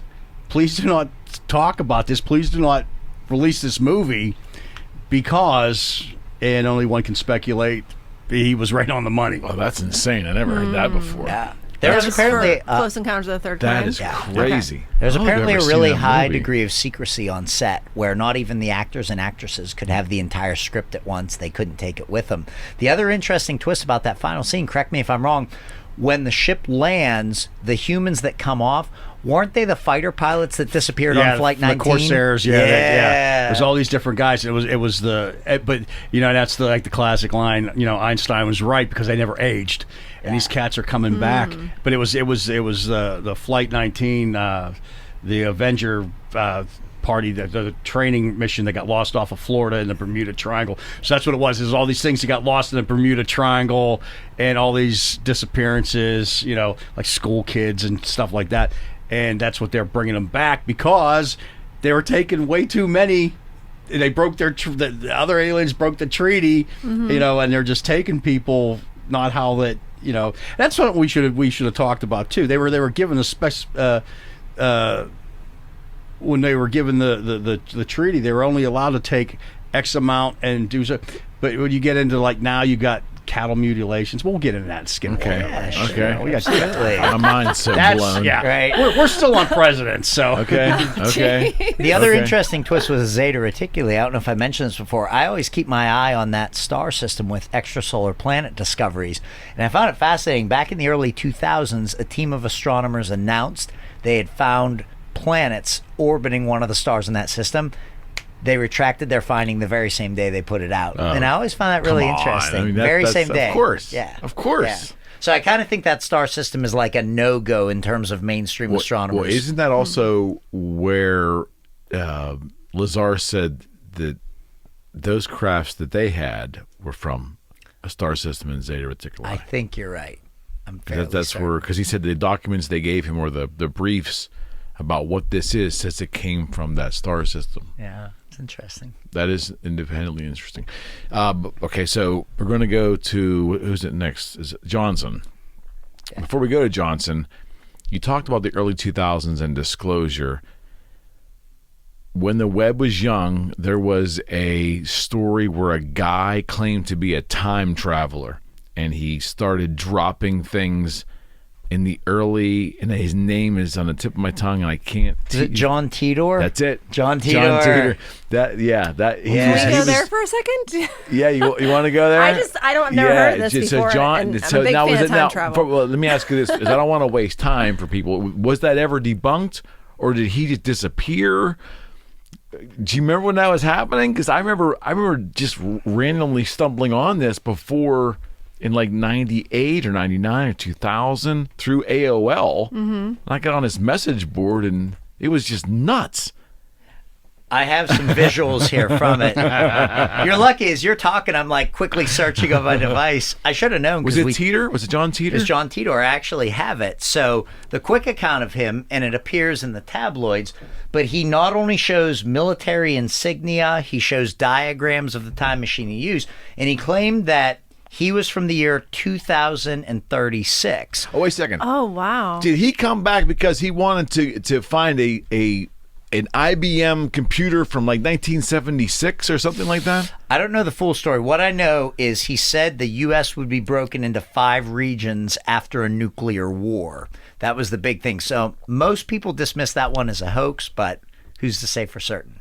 Okay. Yeah. It was pretty freaky. And I think, if I remember correctly, he was coming back because he had to go to travel back in time to obtain a piece of computer hardware from like 1976, very archaic. Yeah. And then that had to be taken into the future to fit together something else that had to be done that they had a specific need for there. And the detail, or the level of detail in his story and all these things, if you really dive into it, was just absolutely remarkable. So I will do my due diligence and be able to come back next time a little more detailed on that. But I remember living that. Like, and here I am on this new thing called the internet, learning to do guitars and things, but that was my side project. I'm like, I would go down there and I'd hit enter on a 26K baud modem and Yep. I'd wait a while.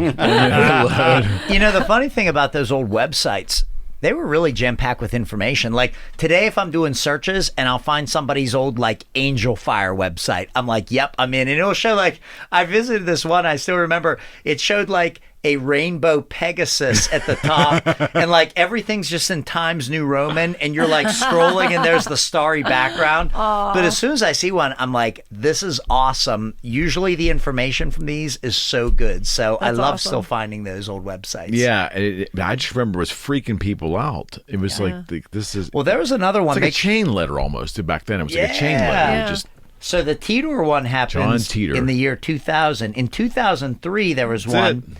This was Andrew Carlison. And so this is British tabloid Weekly World News, time traveler skips town. So this is almost Time travelers. Weekly World News.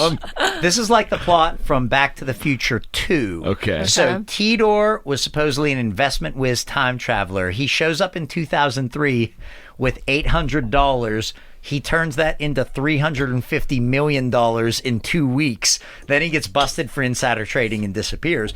But I love the story because, you know, people dispute time travel, but I think, you know what would make people take time travel very seriously is if somebody showed up and is like, hey, I am from the future. Here's the next 10 Super Bowl winners. Here are the next 10 stocks that are going to explode. So if that starts to hurt people's bottom lines, I think people take it very, very seriously. Yeah, for sure.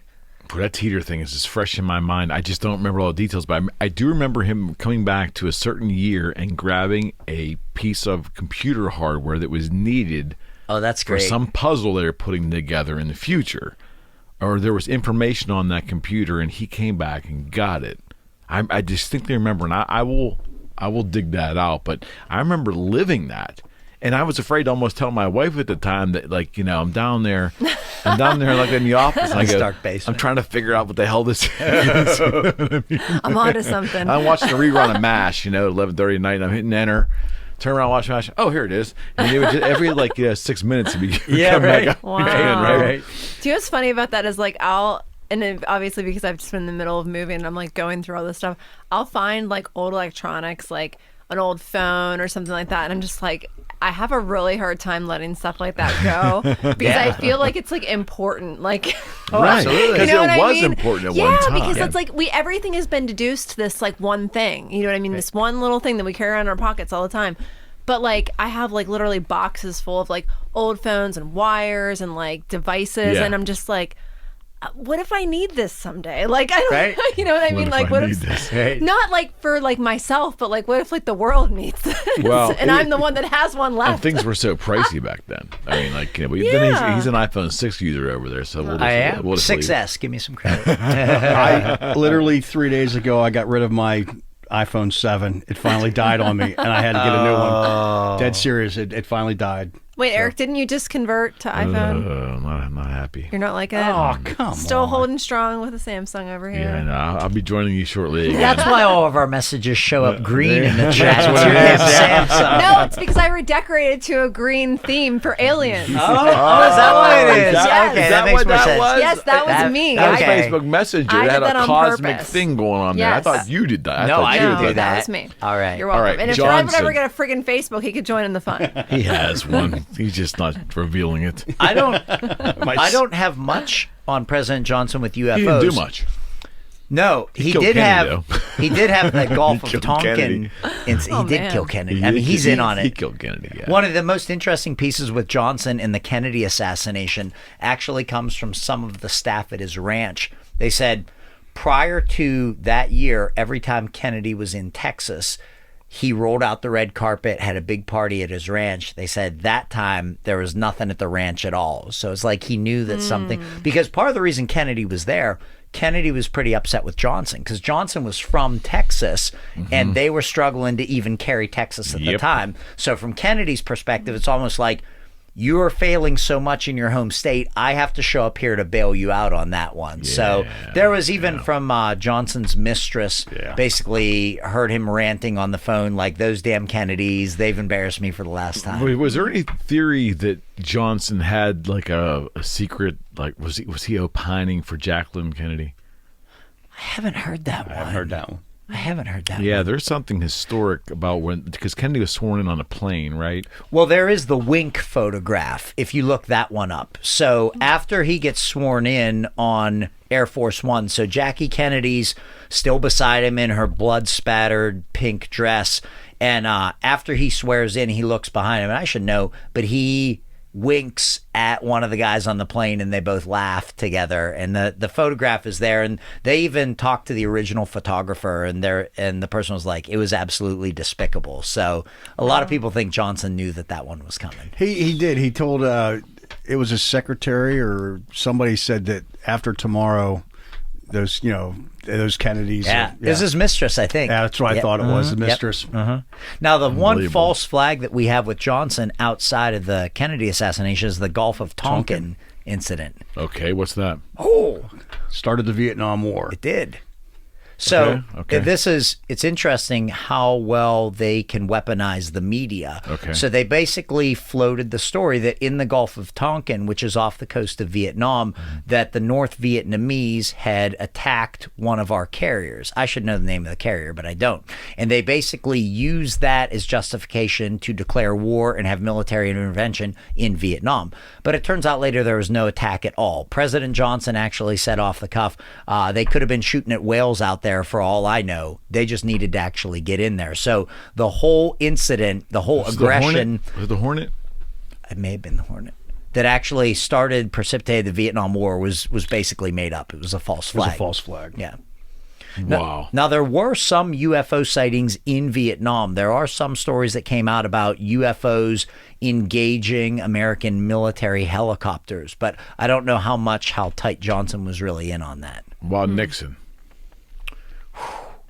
That's a really good question. For whatever reason, anytime you see modern things about presidents and UFOs, they usually skip right over Nixon. I know for pretty much all these presidents, it seems like Truman and Eisenhower knew everything, or just about as much as a president could know.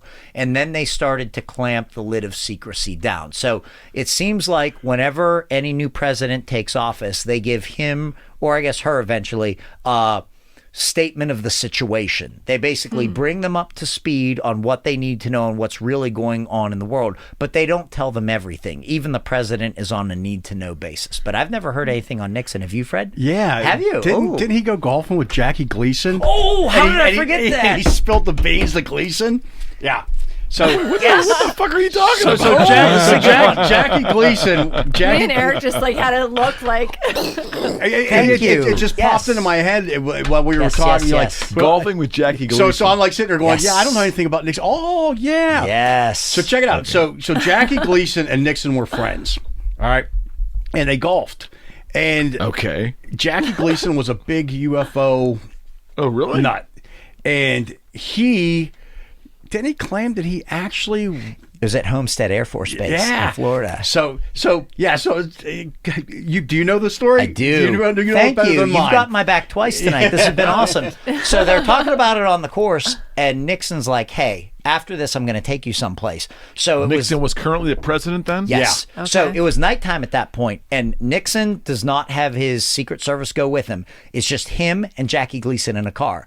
They show up unannounced at Homestead Air Force Base, and the security guards at the gate, like their eyes are wide because all of a sudden there's the president of the United States car, and Nixon's Tricky like, dick. hey, yeah, raise the gate, let us in. And Gleason later told his wife Nixon took him in to a facility. I'm not sure if it was underground, but they actually had cadavers from extraterrestrials. I'm not sure if they were the ones from the Roswell crash, but Nixon showed him them. They were just suspended in like a liquid. Yeah. And apparently Gleason was really, really rattled by it, and he told his wife all about it. Yeah, And she didn't say anything at the time, but years later after he died, the story leaked out. I'm so glad you brought that up. Yeah. I totally forgot So how about did that. the story leak out then? And did she talk to like the media, or did she talk talked. to? Okay, She talked after Okay. he was dead. Okay, all right. That is insane. That's a I good never one. heard. I Wow. never heard that. I never heard that. Jeez. Yeah, he was a big UFO nut. Or about Ford. Nothing happened. I like with that you Ford. know all the presidents too. By the way, I like, do. Nicely done. I I know. There is something with Gerald Ford. Yes.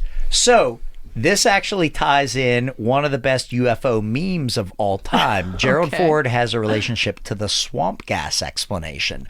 So there was actually a pretty well documented sighting. I'm so glad I remember this. In Michigan, where a number of people saw a UFO, saw it land in a swampy area. They such stones with these people, pursued the UFO into the swamp. Whoa. The UFO then takes off out of the swamp and disappears. And so Gerald Ford at the time was not yet president. I think he was, a member of Congress representing Michigan, Ford family, right? Right. And so he actually pushed really hard for a real, genuine, thorough investigation of this. And this is actually when the scientist J. Allen Hynek, who is part of, he was running Project Blue Book, he actually became a great believer in UFOs. Like the whole History Channel series Project Blue Book is based on J. Allen Hynek. But a lot of people don't realize he started into that role very, very skeptical, and he was trying to explain a lot of these things away. It was actually Hynek that suggested the explanation of swamp gas. He suggested that a lot of the vegetation in the swamp was decaying, and then it was creating bioluminescence. And apparently, years later, he remarked that he was highly embarrassed that he actually came up with that explanation, which was such a stretch. But yeah, Gerald Ford, that was the one case I can recall of him with UFOs. I mean, if we had time to prepare for this, I mean, I know. I love that you keep. I mean, we are doing pretty well off the cuff. Yeah. They keep flogging me over here. All right, so now we're up to Carter. Now, Carter had actually had personal, self-admittedly, he had personal experiences of seeing UFOs, right? He did. Okay. Go ahead, James. I was hoping you had that one. It's like pregnant pause. Fred will jump in on this one. Oh my Go ahead, James, your show. You guys keep coming back with that term, the pregnant pause. That's a lot. All I know is Carter is one of two presidents, the next one has yet to come, that's on record as saying he actually saw a UFO. And I feel like we were talking about this over break. Carter, I think he only served one term, and he sort of had the reputation of just like a down south, aw gee shucks country boy. So I feel like even when he came out with it, a lot of people sort of didn't take him seriously. Right. Didn't really take him seriously. He was a very, very successful ex-president. I've seen him called the most successful ex-president ever. But he's a hell of a diplomat. Yeah. Oh my gosh, absolutely. Interestingly, my wife's cousins actually lived beside Jimmy Carter and his wife down in Georgia. Wow. And now beside is a relative term because they were in this, she married a much older man who's very, very wealthy. Down there, the estates are absolutely huge. Wow. But they became good friends with the Carters, and like they would show us pictures. They were just, was his wife, was it Pat? No. Rosalind. Yeah, they would just show pictures of them just like sitting there, and they would just like come to call. They would just walk over and they'd hang out. They said they were just the most genuine, sweetest people. Aww. Like, yeah. So definitely a good guy, probably too good of a guy. Wasn't totally cut out for politics. Yeah. And so what was his account? Like, did he like say something specific, or just that he had, was it just something that he said? It wasn't great. I could look it up on my phone, but I feel like Oh, such a it's poser. okay. It wasn't No, really it's great. okay. It was Remember just his brother Billy? Billy was the wild card, wasn't he? Billy Beer. Billy Beer. He went to jail, I think. Wow. He was everything that Jimmy wasn't. Right. That was Jimmy's alter ego. Okay. Even in Okay. girth. I mean, one was thin and one was Wow. portly. And Right. Billy Beer. I think technically I was alive for a little bit when Carter was president, but this was like a little bit before my time. youngsters. Yeah, just a bit. Yeah. So let's go to Reagan. Yes. Freddie, take it away. Reagan, Ronnie. back in, I want to say 69. I could be wrong. He was governor of California. Governor of California. He's going, it wasn't the inaugural thing. Was it a fundraiser? It was a campaign rally. It was a campaign Yes. rally. And he and Nancy are driving, and they show up late. But they have the story of they saw a UFO along the way. And then they have 2 hours of lost time. This is on Pacific Coast Highway, right? Route 1. They saw it off the PCH. side of the road. Yeah.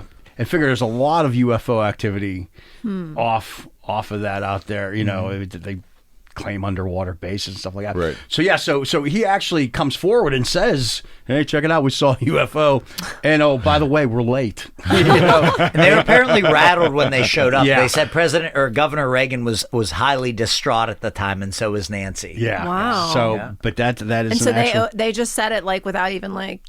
yeah, pretty much. From what I did, they announced it, didn't they? At the thing, they came straight out and said, "We saw a UFO." And that's why we're late. Well, I don't know. I'm just not saying that. I mean, But they disclosed that they had seen, and like James said, they were supposedly rattled by this whole. Okay. And then the more well-known one was the second one on Air Force One after he was president. from the plane. Yeah. I'm not sure if he was on Air Force One or if it was a smaller plane, but they had seen UFOs from the plane, and he basically overruled the pilot. He said, "Go off course, pursue that UFO. I want to see what this actually is," and they apparently could never catch up to it. I don't feel like it was Air Force One. That's nuts. But I don't know. yeah. I Two don't- good Reagan stories. That is insane. Yeah. And he obviously, made the comments at the UN. Yes. Was it like 87, 86? It was What two different years. It was mid to late 80s. It was Okay. towards the end of his second term, and so part of the skeptical response is, hey, he's starting to have dementia at this point. He's not totally there, but it's very well written. He wrote it himself. Right. I feel like it was pretty credible. Right. And that's, you got to look too. It's the whole Star Wars era. Yeah. Yeah, And, you that's know, right. The and Star Wars program. They're trying to worry about, ICBMs and whatever it is, the ballistic missiles. And there's some people that think that, nah, that's really not what they were they're going to be used for. They were trying to build some kind of space defense in case something would attack us from space. And if you even go back, there's some people that think that that's when Space Force was started. Yes. What's his face? The orange guy, Trump. That Trump was talking about. They're thinking that even back then, there was Space Force. That was like the beginnings of Space Force, because Reagan was like, "Hey, look, there's." Oh. Go ahead. I'm sorry. No, I got no, excited. no. The other Reagan story comes from his memoirs, and it relates directly to Space Force. So in his memoirs, and you can actually read it online, he said, I just had a meeting with our Secretary of Defense or a representative from NASA, and he said, I find it absolutely amazing that we have the capacity to orbit 300 people in space at a time. And at the time... Wait, what? 300 people in space Yeah. at a time. And so they were giving him a briefing on the current state of the space program. And what's fascinating is at the time, I think this is pre-Challenger explosion in 1986. So they had all 5 space shuttles, but even if you max out the capacity of the space shuttles, that's 8 astronauts per shuttle. Right. So maximum of 40 people if you had all 5 up at once, which you would never have. And he had said 300. So it seems like the space program, the secret Space Force, was well underway in the 1980s. And I wanted to add this. I wanted to mention this earlier. You had asked about current events. Did you all hear, this was just a couple months ago, this was December 2020, from the former Israeli Minister of Space Defense, Chaim Eshed. Did you hear the interview he had given? No. It's phenomenal. And this actually gives credence to the Great Treaty. He actually said that he's retired now. He's like in his 80s. And so like Canadian Minister of Defense Paul Hellyer, who dropped a lot of stuff, they're Yes. just to the point, like, Yes. I'm old, Yes. my security clearances have passed, what are you going to do to me? And he basically came out and said, I'm so old, I'm not worried about it anymore, I'm going to say what happened. He basically said the United States has treaties with other civilizations, and right now the United States has an operational base under the surface of Mars that they are sharing with an extraterrestrial civilization. insane. And it actually, the mainstream media covered it. That Like is right here, this is on NBC That News. is You should send that to our chat insane. so I can Yeah, read it. That I is can definitely do that. insane. Yes. Yeah. And so, I mean, me personally, we should have a separate show just about the space program. But Yeah. I really think, and I hate to say this because I love NASA, I love the glory days of NASA. I Right. really feel like they have been in an intentionally controlled stall for about the past 2 to 3 decades. Yeah. Since we went to the moon. What's that? Since we went to the moon, right? I would say. Yeah, and- because I mean, how did we make that much progress in that amount of time? And then, like, what have we done recently? Yes. And so I really think there's great progress behind the scenes. I really feel like we probably already have human colonies on the moon and Mars. And if you believe some of the insiders like Ben Rich, who ran Lockheed Martin Skunk Works, we already have the capability to travel to other star systems. So it's just the point that we as the public don't get to see it anymore. So is this stuff with Musk a ruse? That's a good question. I don't think the stuff with Musk is a ruse, but I think it does show how little progress the public has seen with government-funded space programs, because you basically have SpaceX and Blue Origin in the span of less than 20 years have not only caught up with NASA, they are already exceeding NASA in some areas. Or at least the Or public publicly, perception of yeah. NASA. Exactly. Yeah. Like I have a friend who actually works. I have one friend at SpaceX and one at Blue Origin. They're good contacts to have. And just the other day, he had posted that SpaceX was actually awarded the government contract to supply the rockets to NASA for the moon landing. And so I sent him a message. I was like, hey, man, I was like, does this just mean NASA's space launch system is dead in the water?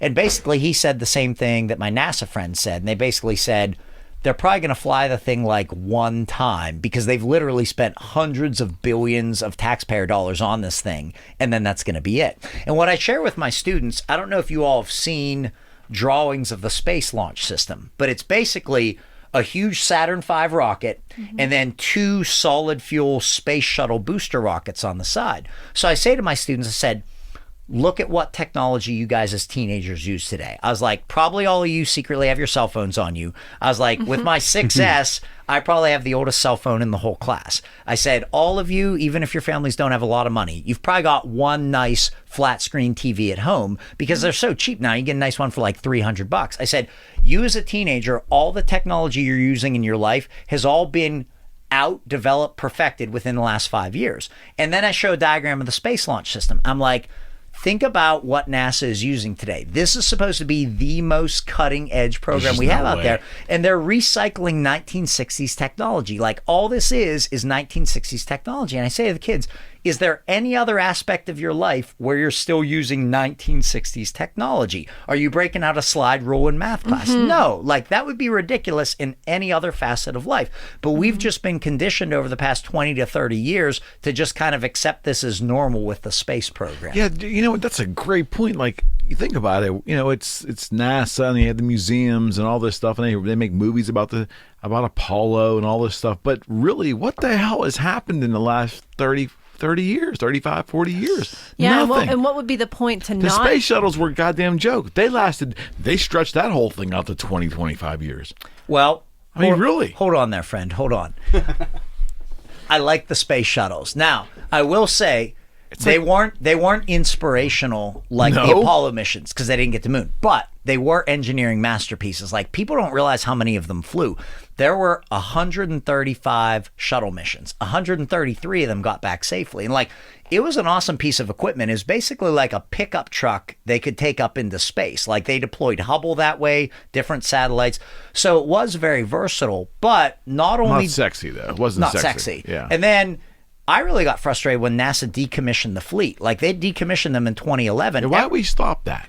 Well, they basically said they're too old, they're not safe. But my angle was, then build a couple new space shuttles. Like, they were very versatile. Ever since then, we've been paying the Russians $90 million a seat to get onto their Soyuz rockets. To get to our space station. To get to our space station. So what is exciting about SpaceX and Blue Origin is, at the very least, they finally have us once again sending people up from America and not just hitching rides on Russian rockets. But so I don't think what they're doing is fake, but I do think they've caught up pretty darn quickly with the actual space agencies. If you do want a good SpaceX conspiracy, a lot of people think the shots of the Tesla Roadster in outer space are actually faked. So we could talk about that. So did you see the little mouse that's running around? Yes, I did see that. They said it was officially frozen propellant, but a lot of people saw that. And then Tesla said they did it on purpose. It was a robotic mouse. They're saying it was. Are you serious? Yes, well, that makes it look even more sus. Tesla said it was a robotic mouse that they programmed to like. So you're looking at this Roadster up there. Where is it? So Elon Musk is nuts. Yeah, So he basically took a Roadster, mounted it to, I guess, one of the satellites they have up there, right? Well, it was in the nose cone of one of the rockets that they put up. Well, it's now circling in orbit. And on the end of and there's a camera there, multiple cameras in there.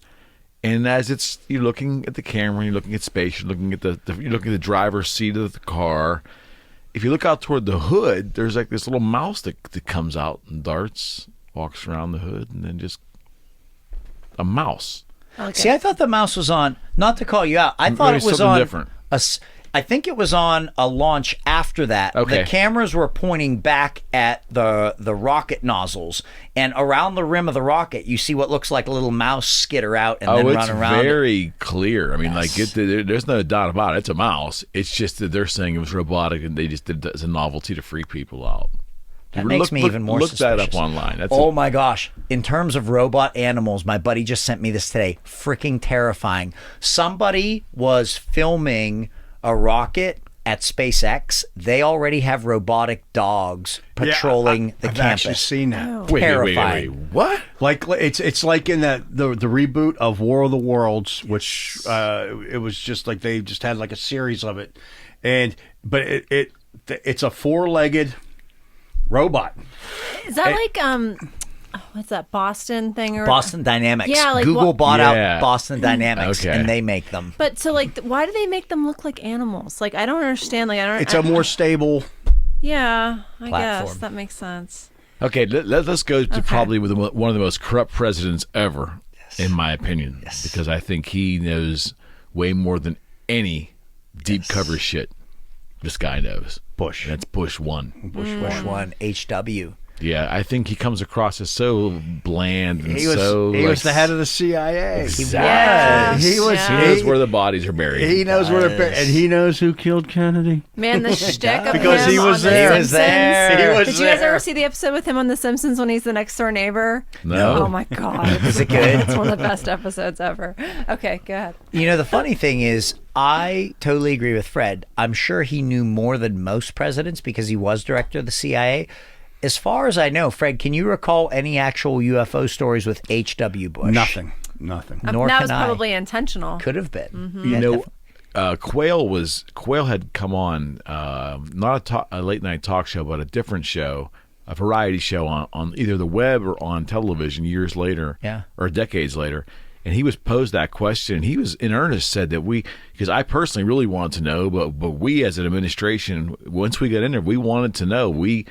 And we went in there, and he goes, they wouldn't give us anything. Quayle's on record as saying that Quayle. They wouldn't give him anything. Yeah. You know, he wanted to know, but nothing was made available to them. People kind of naively assume that once you're president, you know everything. But there are so many higher levels of classification that not only is there How that can that aspect, be possible? We talked about that before. Like, it doesn't make any sense It's to the me. plausible deniability thing is what it is. So if you don't tell the president, if they are asked, they can literally say, I don't know, without perjuring themselves. The other issue you have, and this comes in with people who work at Area 51, these other sensitive installations, is just what's called compartmentalization. So nobody knows the entire Everything. picture. In case they get turned, they get captured, they decide to start talking, they can talk about their own little piece in detail, but nothing out beyond that. What is that called? Like that's a way of organizational management. Yes. What is this? A name? Is for it just that? compartmentalization, I always perhaps? thought it was. Yeah. Maybe because Lazar talks about that in his interview with Yeah, Rogan I about remember how that. he was instructed. They compartmentalized all those employees at S4. They all had a specific function, and they were not permitted to interact with each other. Yeah. Right. And they weren't given more information than what they needed to know. Right. So that no one could really spill the beans. Which, ironically, is a very, very terrible, inefficient way to manage people. It's a horrific way. Like when you can have Organizations. synergy, then you can move along faster. And I think I recall, maybe it was Lazar being highly frustrated because when he was there, he said so much of the time was actually being wasted because There was they no just couldn't- collaboration. Right, exactly. He says science needs collaboration. Yep. Yep. And that Exactly. wasn't happening. Yeah. Okay, so on the bill. Slick Willie. Good old Bill. Slick Willie. So the best story about Clinton is when he was assigning some of his friends to different cabinet positions. He said to his one buddy, he said, hey, if I put you over at Justice, the Department of Justice, I want to know two things. I want to know what really crashed at Roswell and who shot JFK. And he was apparently stonewalled on both fronts. And Clinton later on in his second term, I think, actually mentioned that multiple times that, hey, I want to know too, and they won't even tell me. The one other story that we have, this is before she was as sinister as she is portrayed today, was with Hillary Clinton. God. There's a photograph of her walking with one of the Rockefellers. What was the name of the old Rockefeller? Was it Nelson? Nelson. Okay, good. Nelson. So they're walking. I think they were in Arkansas, maybe, Nelson. but she is actually carrying, I forget what book it is, but it's a book about UFOs that Rockefeller had given her. So the official story is Bill and Hillary had a great personal vested interest in UFOs, but they could never actually get anything. One of their cohorts, or one of their hired help, or one of those administrations, the Clinton years, was John Podesta. Yes. And John Podesta became a UFO enthusiast, I guess, in recent years. I mean, he did. Maybe or maybe not. I don't know. It's tough for me to talk about Podesta positively at all, just because of he and his brother Tony's implications in the Pizzagate scandal. But I do remember one time on the History Channel, I was kind of disappointed they did this. They sort of jumped on the anti-Trump bandwagon, and they tried to portray it because Podesta, what cabinet position did he hold in the Obama White House? That's a good question. I know that he was. Freddie, can you look that up? Was it communications, wasn't it? Yeah, so they basically tried to say, if we had more time, we were going to disclose all of this. But then President Trump got in and it all went away. And I found that rather disingenuous, because if we can leap ahead to President Obama, Right. a lot of people really, really expected him to be the disclosure president. Right. And me personally, I was not a very big President Obama fan, but I thought, if this guy actually discloses everything, that's going to be awesome, and I'll totally He's got my respect that. vote. Yeah. But as far as I know, the only Obama story that I can think of actually comes from Will Smith's son. Oh yeah, So- I remember you talking about this before. Did I talk about this no, one? No, Okay. definitely say it again. But that yeah, definitely is worth repeating. Yeah, no, Okay, absolutely. so this is Yeah. Will Smith is taking his two kids, Willow, and then I forget what the son's name is, but they're a little bit. Jaden, thank you. He's taking them to the White House, and on the way there, he's basically threatening his son. He's like, "Don't you dare ask President Obama about UFOs." And he bucked his dad and basically asked him anyway. And it was when they were in the White House briefing room, and Obama kind of like smiled and said something cryptic. He said, "Well, if UFOs were real, this is the room right here where we would be talking about it." And then he like winks at him. that's a good answer. That's pretty good. So That's a like good that's the answer. one Obama UFO story that I can think of off the top of my head. They really expected him to be the disclosure guy, and he wasn't. What was Podesta? Podesta was the counselor to President Barack Obama. He was the chairman for Hillary's PAC fund. And let's see, he was a chief of staff for The Clinton. chief of staff. Yeah. That's it. Okay. And he was the counsel for the Senate Judiciary Committee. Okay. Thank you, Fred. Was he chief of staff for all 8 years? Before others does not say, does not give the years. Okay. Offhand. I'm sure it says it somewhere in there, but Okay. We know Trump. Well, I thought Trump was going to disclose something too. He tried to disclose everything else. You know, funny thing on some of the disclosure is, even though he didn't make a lot of public progress with UFOs, he did succeed in declassifying a ton of documents on the Kennedy assassination. Yes. And what's interesting yeah. is, all these years later, I think it was the CIA still pushed back on him and said, no, reclassify these for X amount of years. And he said, heck no, this needs to get out. And there were a lot of little tangential tidbits in there. Like in one of the drops, it basically showed how the FBI was pursuing leads that Hitler had fled to Argentina. Right. I think we had talked about that before. So I do think that had he gotten another term, he probably would have disclosed a good bit more. You all alluded to it earlier. My personal take was, he already knew the Space Force existed. This was basically his way of creating the Space Force to get it out there into the public collective. And now in just a couple years, like, lo and behold, we're suddenly going to have a fully functional Space Force. Got it. Yeah. that's one of the things with that it's rumored that they're really afraid of giving him information, because I guess ex-presidents are privy to what's still, because they're like, he's going to spill the He's a beans. wild card. Yeah, he's going to sell it off for his own advantage, and that's what they're afraid of with him, is that he's going to use this Well, they confidential. could tell Biden anyways because he wouldn't remember tomorrow anyway. He's not going. He won't be. Come on, man. He'd have to. He'd have to have that. He'd have to have that revelation released that day because he's not going to remember tomorrow.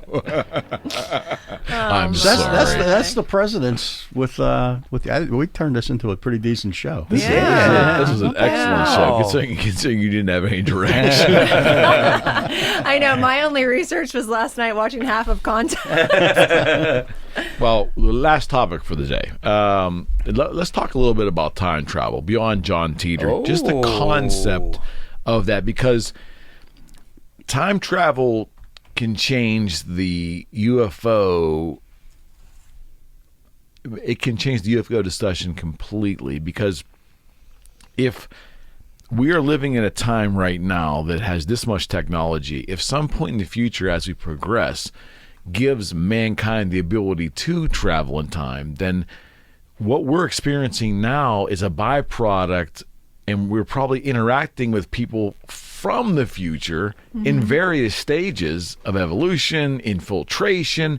I mean, the whole thing is just so messy in a lot of ways. Is there any way to like wrap that in a bow or try to speak intelligently? You know what I'm trying to say? Sure. Like we could be mixing with people who really are from the future. Our technology now could be being given to us from the future. True. You know, and how do we know the only way that people from the future are going to come and communicate is like in physical form? I mean, now we have all these other means of... Watch The Simpsons. That's all you need to do. Yeah, I mean, for real. They predicted so many things, and They right did. there, Matt Groening is time traveler. Their one Treehouse of Horror episode, Time and Punishment, is the one I always reference when Homer inadvertently builds the time machine out of the toaster, travels back to the Mesozoic and starts accidentally messing stuff up. Then it messes up the present.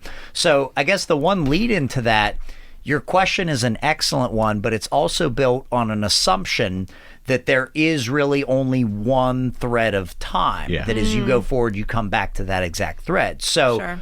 that is the one type of time travel that physicists tend to think is not possible. So just a real quick overview of the three different types. Okay. So we'll come back to that one that you Okay. said. The problem with the one that you said are issues in causality, which is basically the fancy way of saying what came first. It's like the chicken or the egg scenario of time travel in physics. And so that's where you get, things like the grandfather and grandmother paradox. You can't shoot your grandfather, right? Right. So the way that physicists get around this is two different ways. One possibility, and time travel to the future is just fine. Einstein basically predicted that happens. Well, we do that now they've sent clocks up in jets, and it's only a fraction of a second, Right. but they're off. Right? You're right. Okay. You're right. Exactly. And actually, that's part of the way they got our GPS system to work so well is they have atomic clocks on the satellites up there, but they also have to account for the effects of special and general relativity to actually get precise enough times for our GPS systems to work. Crazy. So where the issue comes in is traveling back to the past, because you get paradoxes. So there's two ways around that. Idea number one is called timescape. I usually dub it anti-free will. In timescape, you can go back to whatever time you want to, but you can't actually interact enough to change anything, because that would then cause paradoxes to the timeline once you go forward again. Or split realities. But what force would stop you from doing that? They never actually explain, but it's just some cosmic force to prevent contradiction. So in timescape, you could go back to Dealey Plaza, the grassy knoll, and you could watch the Kennedy assassination unfold. But the second that you try to stop the Umbrella Man from signaling or stop the shooter behind the picket fence, some cosmic force would intervene to prevent you from doing that, because then it would cause contradictions to your own world line. So that's idea number one, is timescape. Okay. Now the way around that is idea number two, which is the many worlds hypothesis. Okay. So in that way, you can time travel back to the past, and you can do whatever you want. You can interact however you want to. But as soon as you do, a new world line splits off from there. One in which the present as we know it remains the same. One in which there's a new reality. So in many worlds, you go back, you stop the Kennedy assassination. There are now 2 world lines. The one we live in, where this beloved president was gunned down, but then an alternate one where a time traveler from 2021 went back to stop the assassination. Here's my only issue with many worlds. What constitutes a significant change? Physicists tell us it doesn't have to be as epic as saving the life of a president. They say anytime a decision is made, a new world line branches off. So what constitutes a decision? Like Yeah, if I I mean, you step can make- on a blade of grass. I was or going to say a something. decision about what pair of shoes you wear. You know what I Right. mean? Like that could be Is anything. that the You're butterfly exactly right. effect? Is that like the movie The Butterfly Effect? Was That's that, a good movie. but That was is a better but is movie than I that- thought it would But be. is that kind of what that's That's about? what that theory is. Yeah. Well, but Mike butterfly read- effect is if a butterfly flaps its wings, it creates the wind that moves this, that does Okay. that, to that. Okay. But it's the same kind Same of concept. Yeah. So they tell us even a decision as small as a single electron in a single atom jumping up to another shell versus not could branch off a new world line. So my beef with many worlds is, if that's true, that would mean literally every second of every day you would have an infinite amount of world lines branching off from there. Now, what's fascinating to me is people from black budget programs, people who have alien encounters, a consistent theme is it's neither of those two. It's actually what you described earlier and what The Simpsons portrayed. And there's not even a name for it. So I just dub it The Simpsons Treehouse of Horror.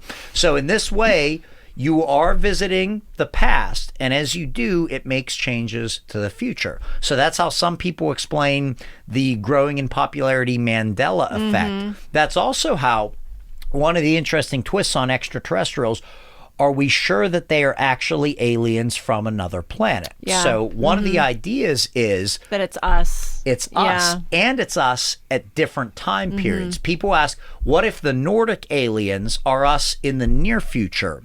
And what if the Okay. gray aliens are us in the Far far away future? after we've ruined everything. Exactly. And there's even been in one of the remote viewing books I read, I found this account fascinating. They actually had remote viewers remote view the Galactic Federation, which it sounds like a name from Star Trek, but this is what it's actually always referred Okay. to. And you can even go back as far as the book of Genesis, and this is often overlooked by scripture scholars.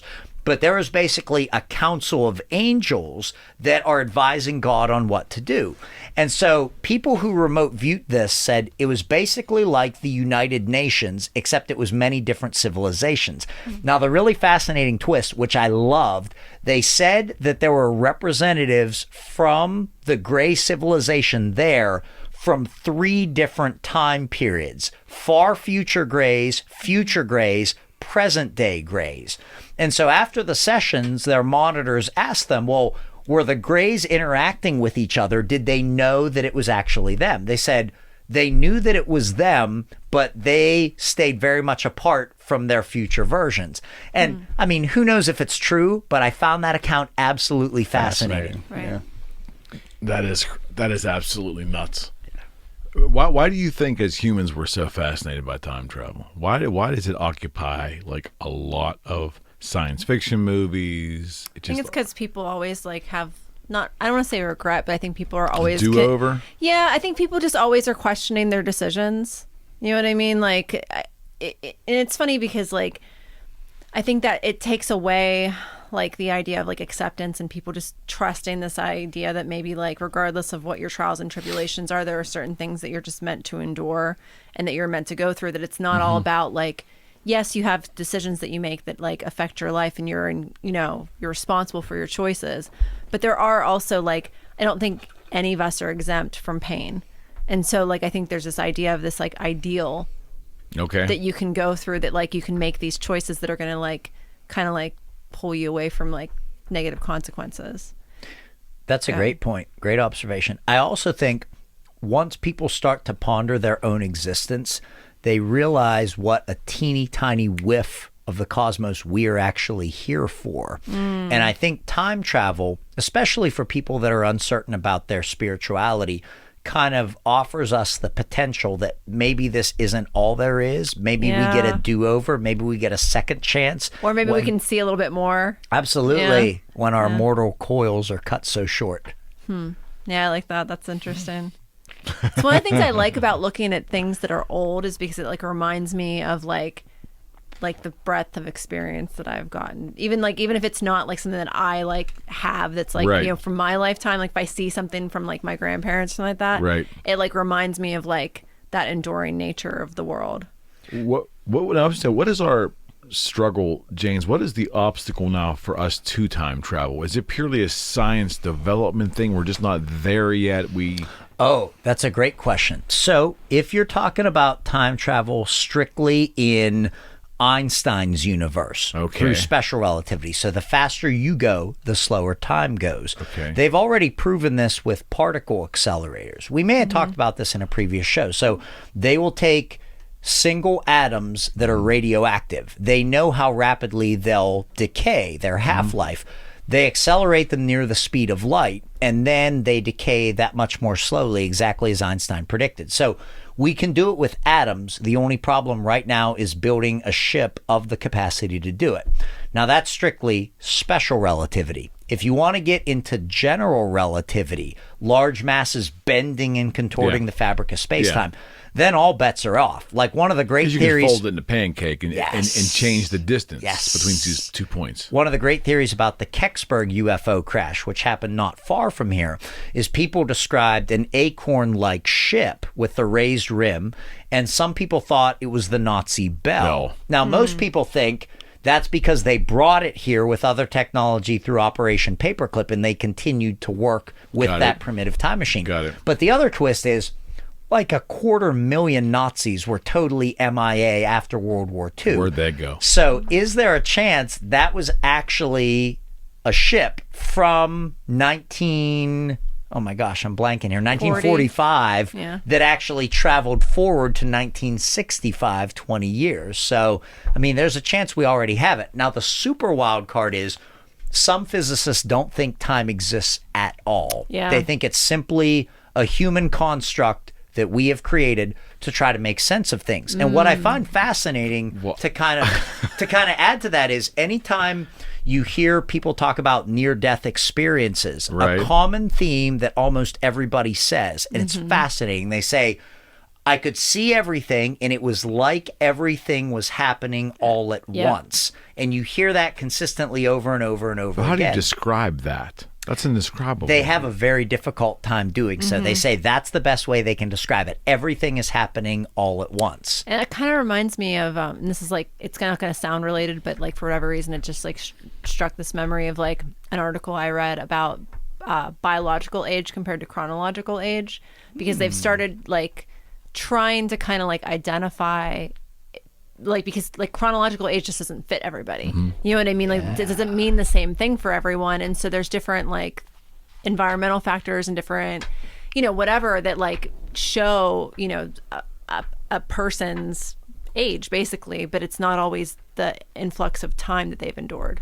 I That's love that interesting. because I don't feel 40. Like I still feel like a teenager. Like when I go to work at my job, I was like, this is so weird that I work with all these adults. Like I still feel that way today. I I know what you mean. I totally know really what you like mean. that. But in the aspect of quantum entanglement, if you want to talk about not entanglement, quantum mechanics in general, that whole area of science. Yes. If there's anything to me that shows that we are entering a very rudimentary understanding that the word magic as we know it now is scientific, because quantum mechanics, while some things seem to be predictable, we really don't understand it. And so many illogical things happen in that realm we're finding more and more every day that can't even be explained by math. It's really, that is the wild card that Einstein rejected initially.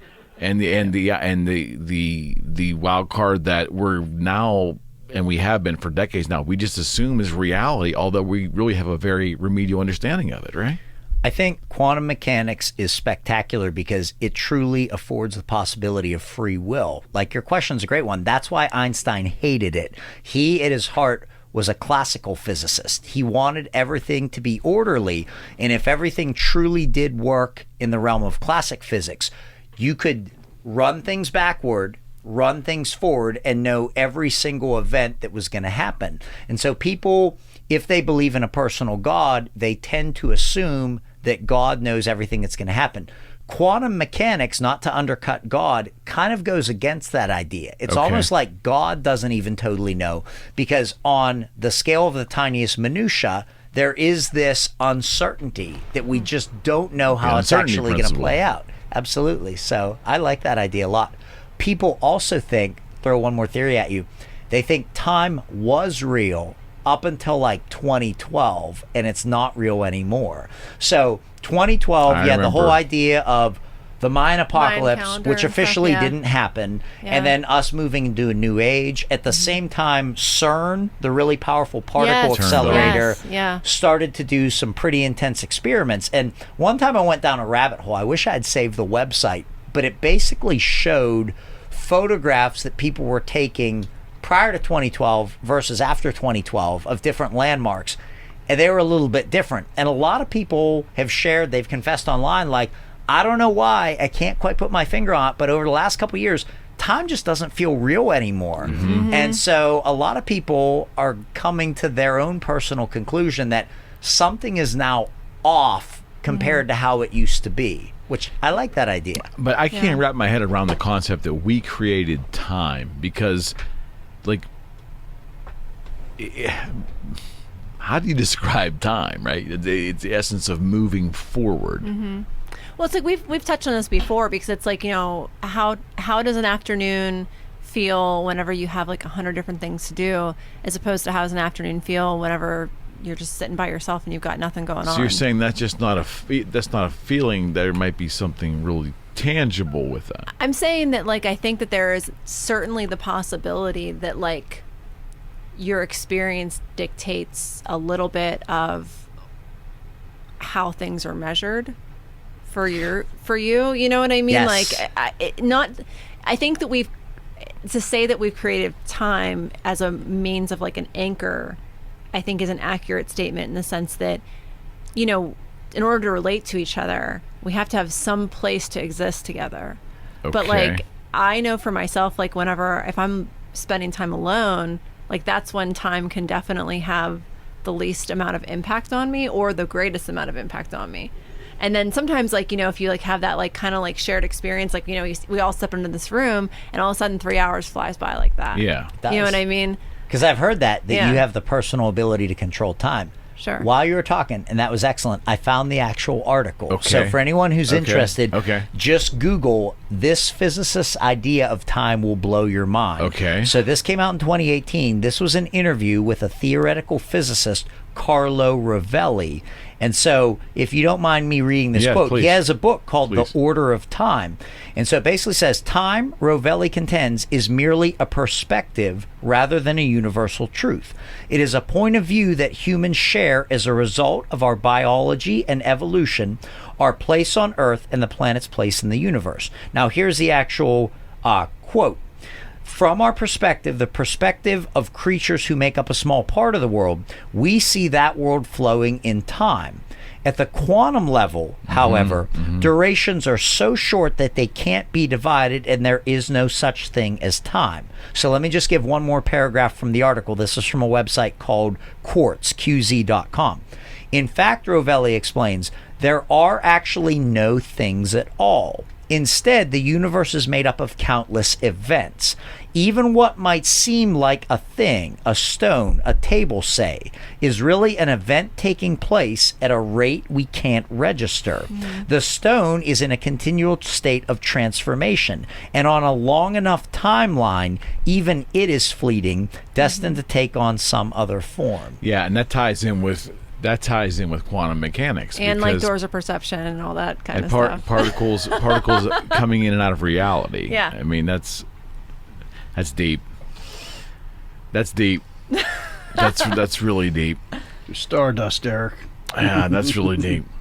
Friends, this was great. Yeah. For not having any direction, that wasn't bad. It wasn't bad at all. I know. We landed in a really interesting space and time, that's for sure. Yeah, all right. So check us out before we go. I want to show it off. Yes, do Oh, it. the card. There he is. I got my MUFON call. The card carrying member. Woo!